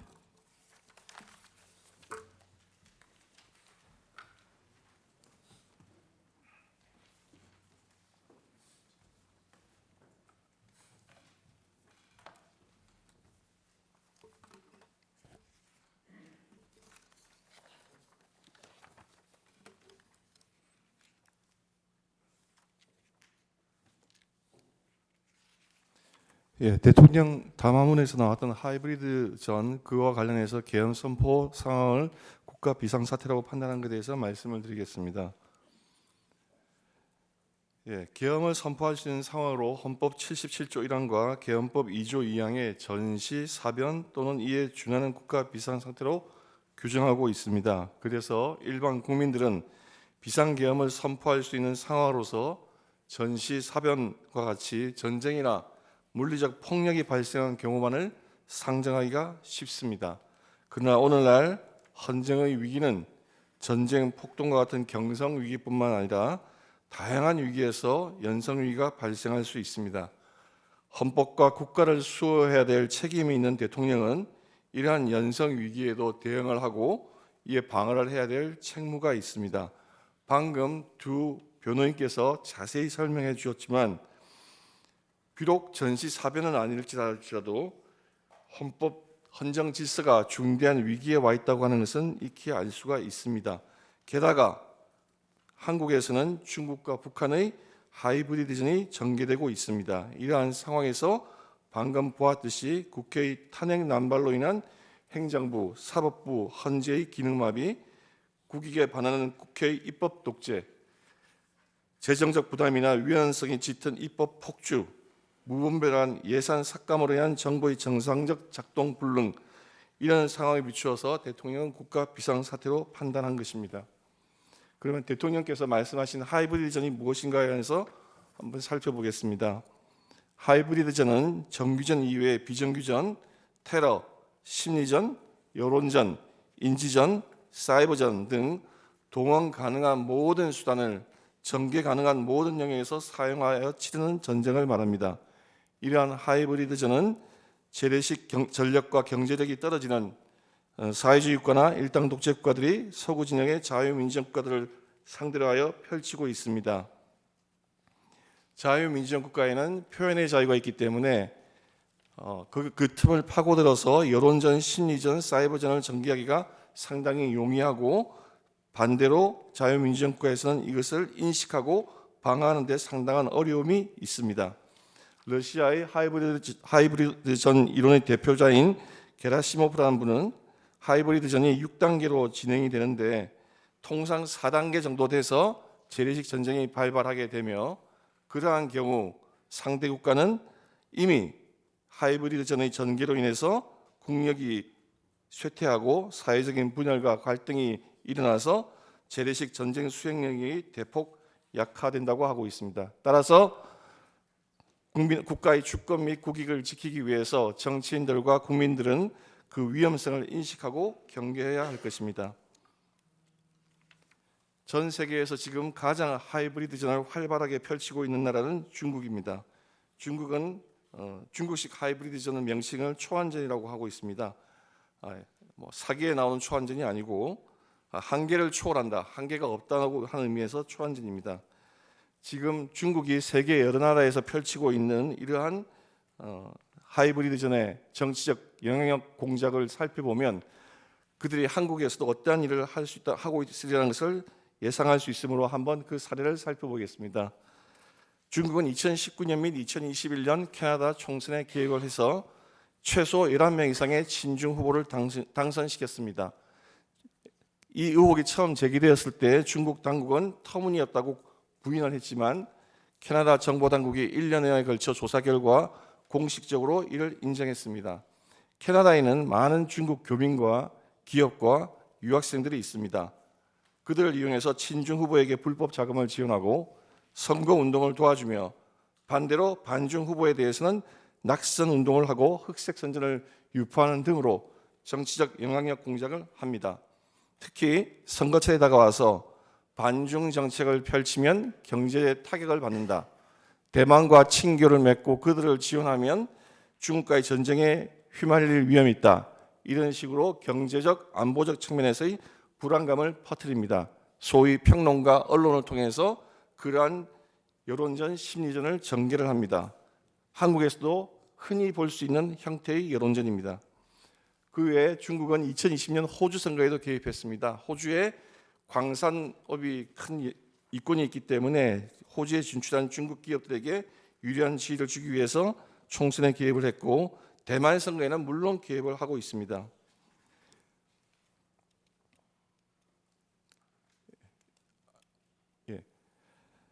이러한 중국의 시진핑은 2017년 트럼프 대통령을 만나서 한국은 과거 중국의 일부였다라고 하는 인식을 표명한 바가 있습니다. 그만큼 한국에 대해서 영향력을 행사하려고 하는 그 마음이 크다고 하는 것을 우리가 쉽게 알 수가 있습니다. 한국은 중국이 하이브리드전을 전개하기에 최적의 환경을 갖추고 있습니다. 정치인과 일반 국민들이 이 부분에 대해서 경각심이 거의 없습니다. 2024년 기준으로 한국에 있는 제한 외국인의 37%인 96만 명 정도가 중국인입니다. 또한 민주당의 민주연구원과 중국 공산당의 중앙당교는 교류 협약을 맺어서 친분이 있습니다.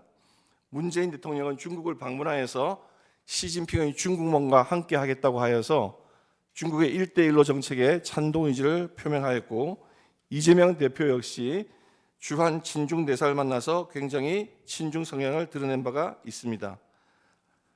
지금 전 세계에 공자학교가 많이 있었는데 그 공자학교가 중국의 정치적 영향력 공작의 통로가 된다고 해서 많은 나라들에서 폐쇄가 되고 있습니다. 그러나 한국은 아시아에서 가장 많은 23개가 있습니다. 프랑스의 알리앙스 프랑세즈나 괴테 문학 같은 것은 대학교 밖에 있습니다. 순수한 어학원입니다. 그러나 공자학원은 대학에 설치해서 학생들에 대한 비판의식을 마비시키고 정치적 영향력 공작의 통로가 되고 있습니다. 이 공자학원의 책임자가 중국의 통일전선 공작부의 부장, 우리나라로 말하면 장관급 인물들이 했다고 하는 것이 그 공자학원의 성격을 여실히 보여주는 것이라고 할 것입니다.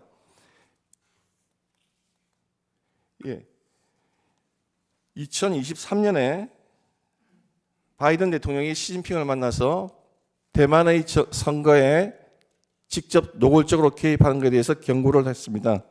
그 다음에 중국은 전국인민정치협상회의라고 하는 정협의 주석을 맡고 있는 왕홍인이라는 인물이 개입 방식을 전면적 개입 방식에서 분산식 개입 방식으로 바꾸었습니다. 그 분산식 개입 방법으로 중점을 옮겼는데 그것은 여론전, 심리전을 말하는 것입니다. 인터넷을 통한 여론 가짜 뉴스라든지 또는 흑색 선전이라든지 이런 걸 통해서 하는 그런 방식으로 중점을 바꾸었습니다. 우리나라에서 지금 이런 하이브리드전을 치르기에 지금 우리나라 상황을 한번 보겠습니다.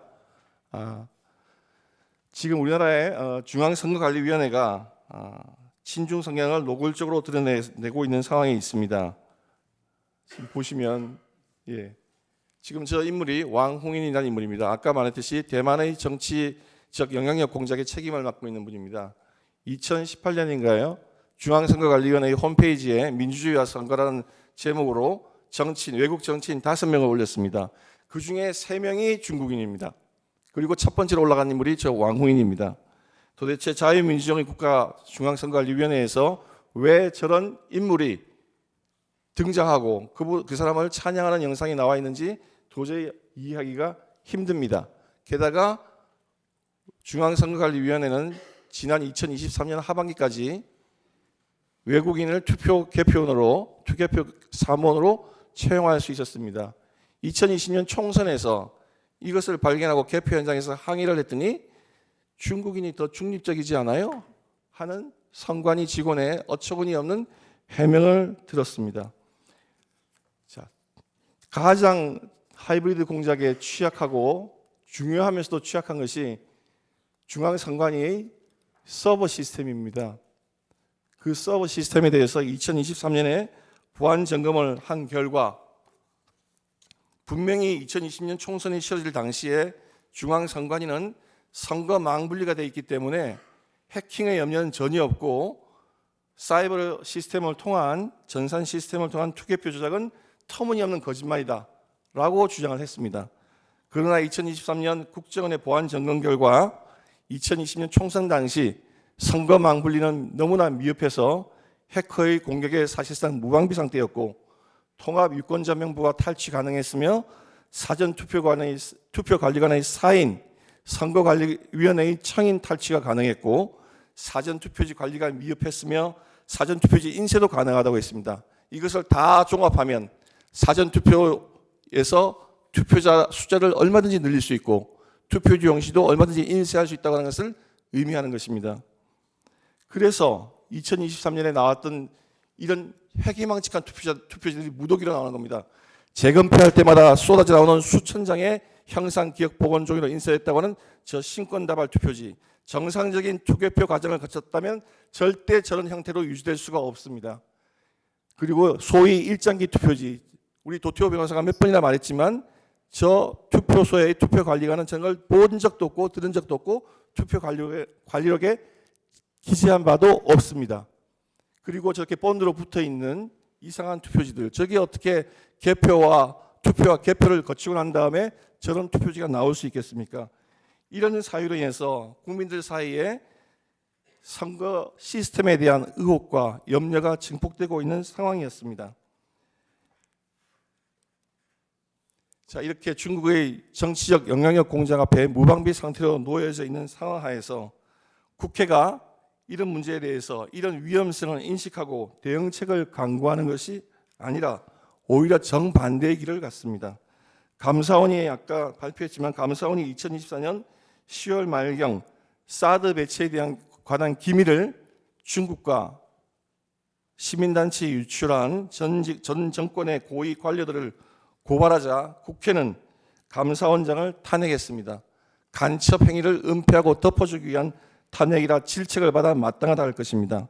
중국인의 간첩 행위를 처벌할 수 있는 간첩법 개정에 반대하였고 국가 핵심 산업 기술 유출 통로가 될 수 있는 국회에서의 증언감정법 개정안을 의결하였으며 방산 수출 시 국회의 동의를 요구하는 방위사업법 개정안도 의결하여서 중국의 하이브리드 전개를 오히려 돕고 있다고 비난받아 마땅한 상황이 되었습니다. 이런 상황에서 대통령인 피청구인은 거대 야당의 무차별 탄핵으로 인한 행정부, 사법부 기능마비, 무분별한 예산 삭감으로 인한 국방과 서민경제의 파탄, 마약 범죄 수사들의 심각한 차질, 국가 경제를 위협하는 위헌적인 입법 양산, 산업 경쟁력 제고를 위한 각종 입법의 무산 등으로 사실상 무정부 상태로 흘러가서 국가와 헌정의 위기가 오고 있다는 것을 절감했고 나아가 국가적 이익이 침탈당하고 있고 그것이 심지어 입법화, 제도화되고 되려는 위기에 있다는 것을 절감하게 되고 그 국민에게 이러한 상황을 직접 호소하고 국민들이 감시와 견제의 눈을 떠서 이러한 사태를 막아줄 것을 호소하기 위해서 비상계엄을 선포하게 된 것입니다.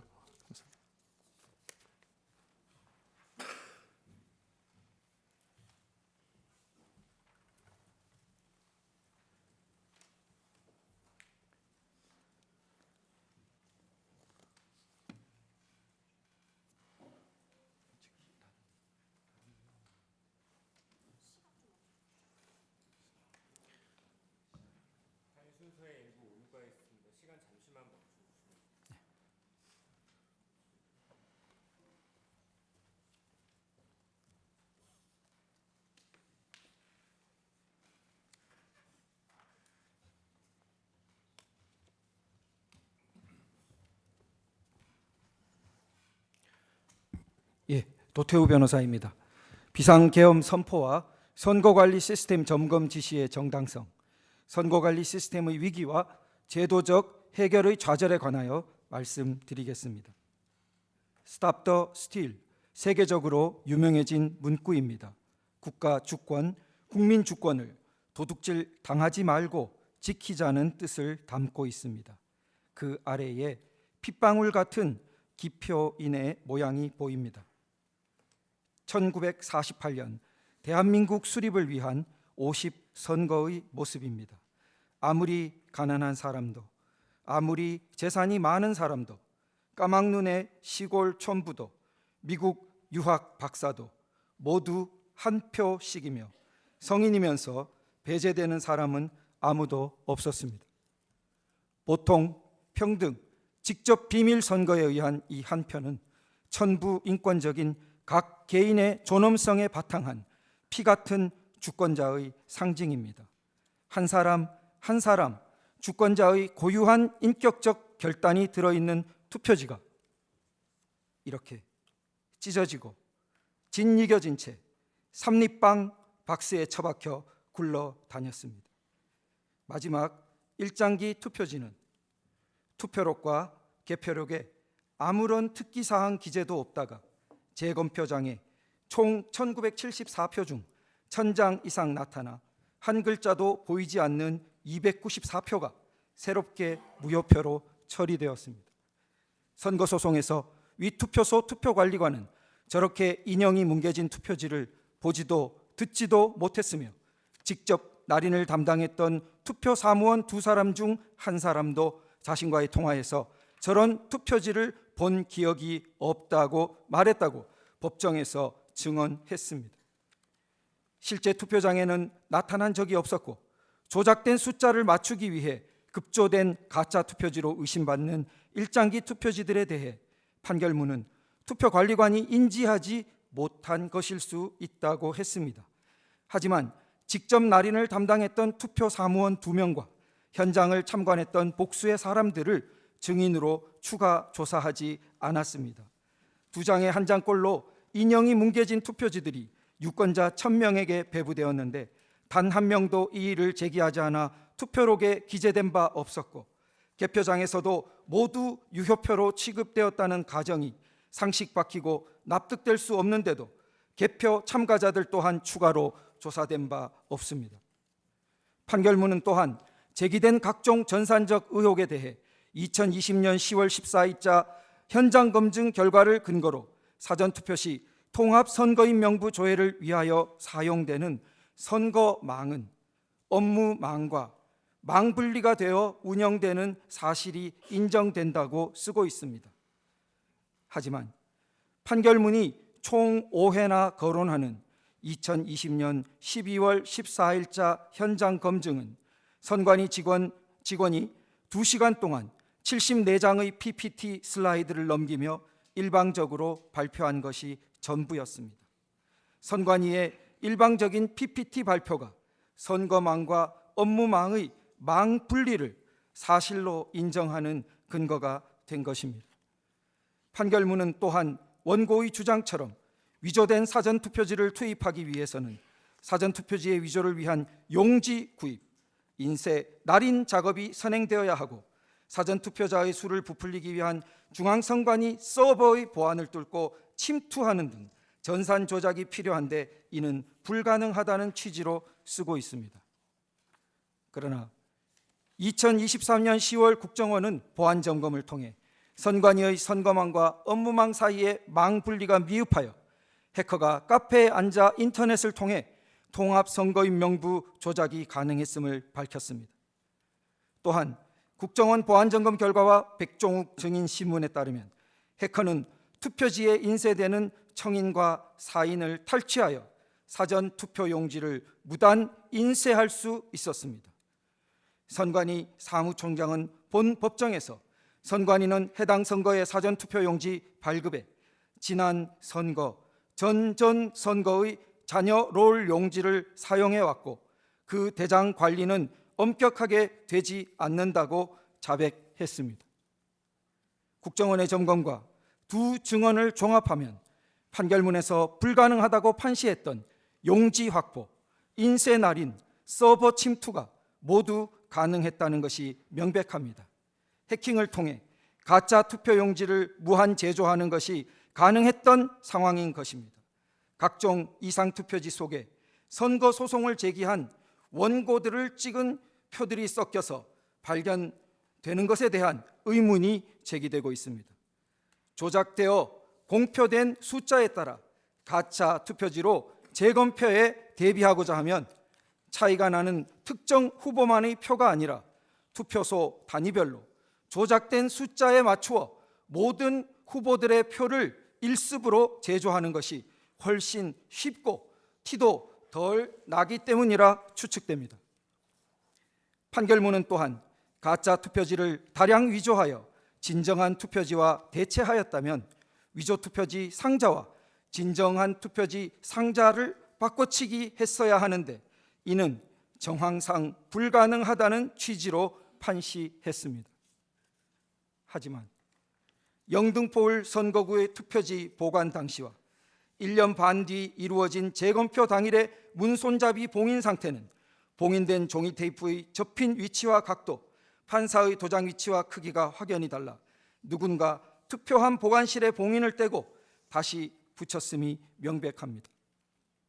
결국 선거 관리에 대한 문제 제기를 봉쇄하는 절대 권위처럼 내세워지는 대법원 판결문은 충실한 사실 조사와 전산 점검을 하지 않은 것이라는 점이 유념되어야 합니다.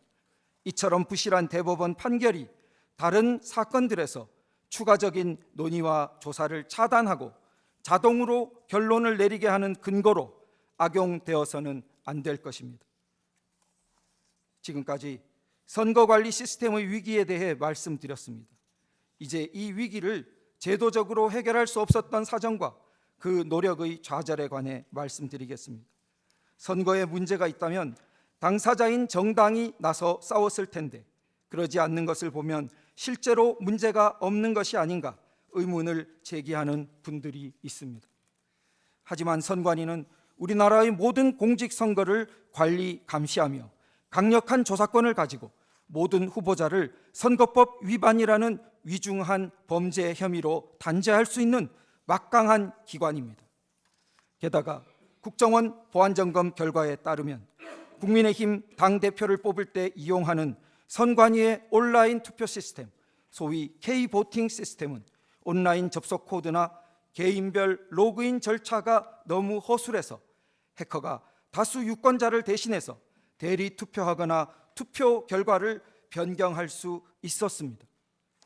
국회를 주도하고 있는 거대 야당이 국정원 보안점검의 의도를 왜곡하며 부정선거 의혹을 제기하는 국민들을 비난하고 선거제도 개선을 요구하는 국민을 직접 고발까지 하면서 편향적으로 선관위를 비호해 온 것은 주지의 사실입니다. 이런 상황이기에 전형적인 선출직이면서 각종 선거법의 칼 아래 놓여 있는 국회의원들로 구성된 국회와 정치권은 선관위를 제대로 견제하기 어렵다고 할 것입니다. 국회가 어렵다면 수사기관이 나서 문제 해결에 접근해 줄 것을 국민들은 기대했습니다. 그러나 파주을 금촌 이동 제2투표소 당일 투표록에 기재된 약 20장의 날이 넘는 투표지들이 재검표장에 나타나지 않아 재검표 투표지들이 위조 반입된 의혹에 대해 고소한 사건을 보면 투표록이 실수로 기재되었을 수 있다며 경찰의 불송치 결정이 내려지고 같은 이유로 검찰이 불기소 처분한 후 고등검찰청으로 갔다가 단 며칠로 기각 결정되었습니다. 고등법원에 재정 신청을 접수했지만 다시 기각되었습니다. 재검표 후 3년 동안 여러 수사기관을 돌고 돌았던 이 사건은 현재 마지막으로 재항고되어 원래의 선거소송이 진행되었던 대법원으로 다시 가 있습니다. 영등포을 투표지 보관장소 출입문 봉인훼손 고발 사건에서는 봉인지를 훼손한 성명불상자의 소재가 확인될 때까지 수사를 중지한다는 결정이 통보되었습니다. 수사기관은 오히려 사전투표자 수를 정확히 계수하고자 CCTV를 설치한 시민들을 선관위의 고발에 따라 신속히 기소하였습니다. 선관위는 또한 헌법기관의 독립성을 내세워 선거관리 업무에 대한 감사를 거부했으며 선거관리 업무에 대한 감사원의 감사는 한 번도 진행되지 못했습니다. 2023년 국정원의 점검 역시 보안 상태 점검에 제한되었습니다.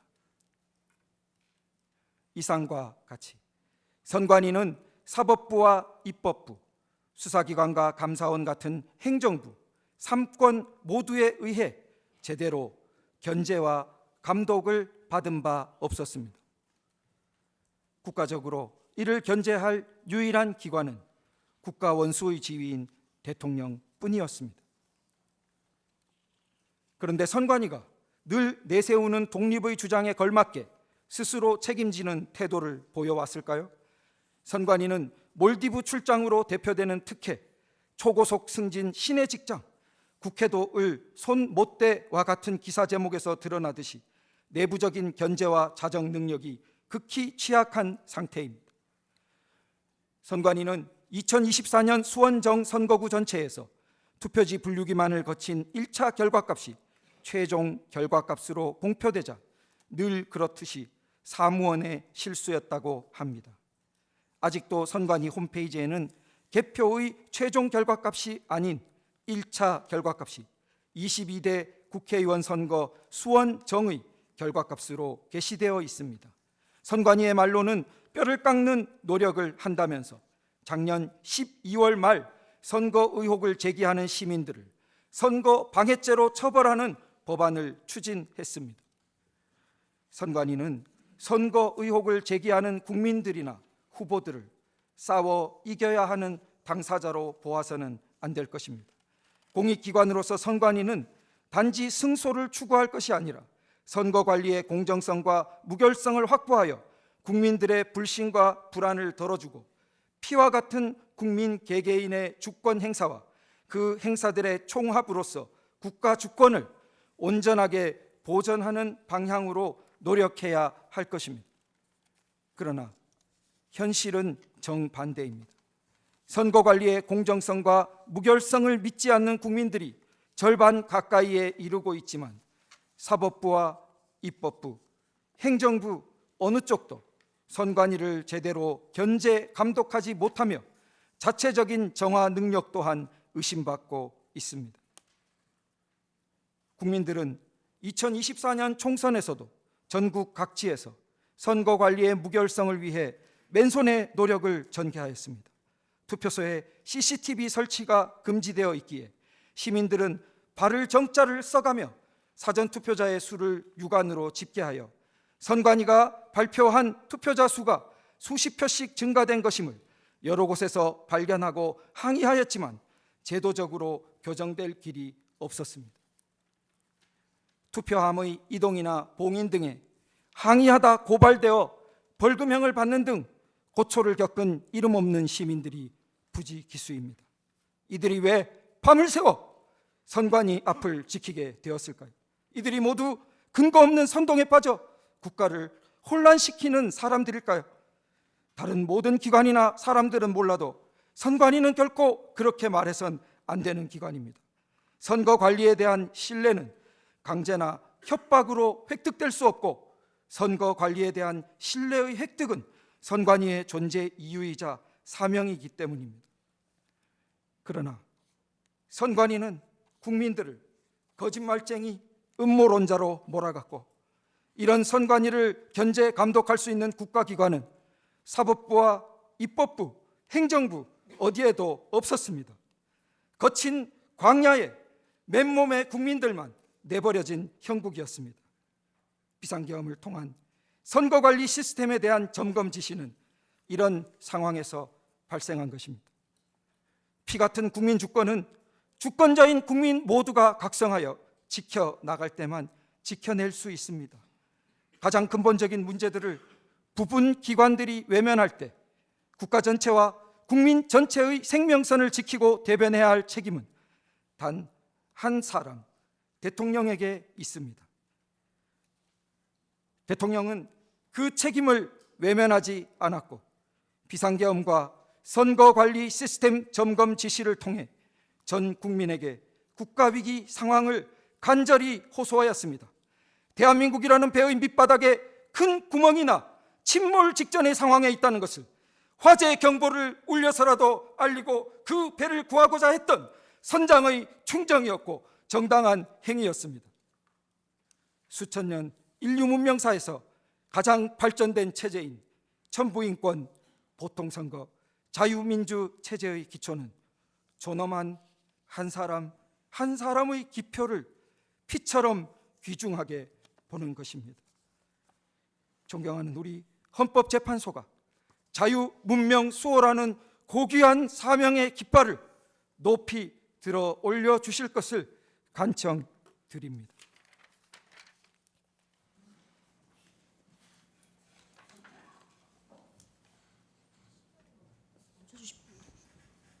여기서 시간을 좀 끊어 주십시오. 예, 휴정하고요.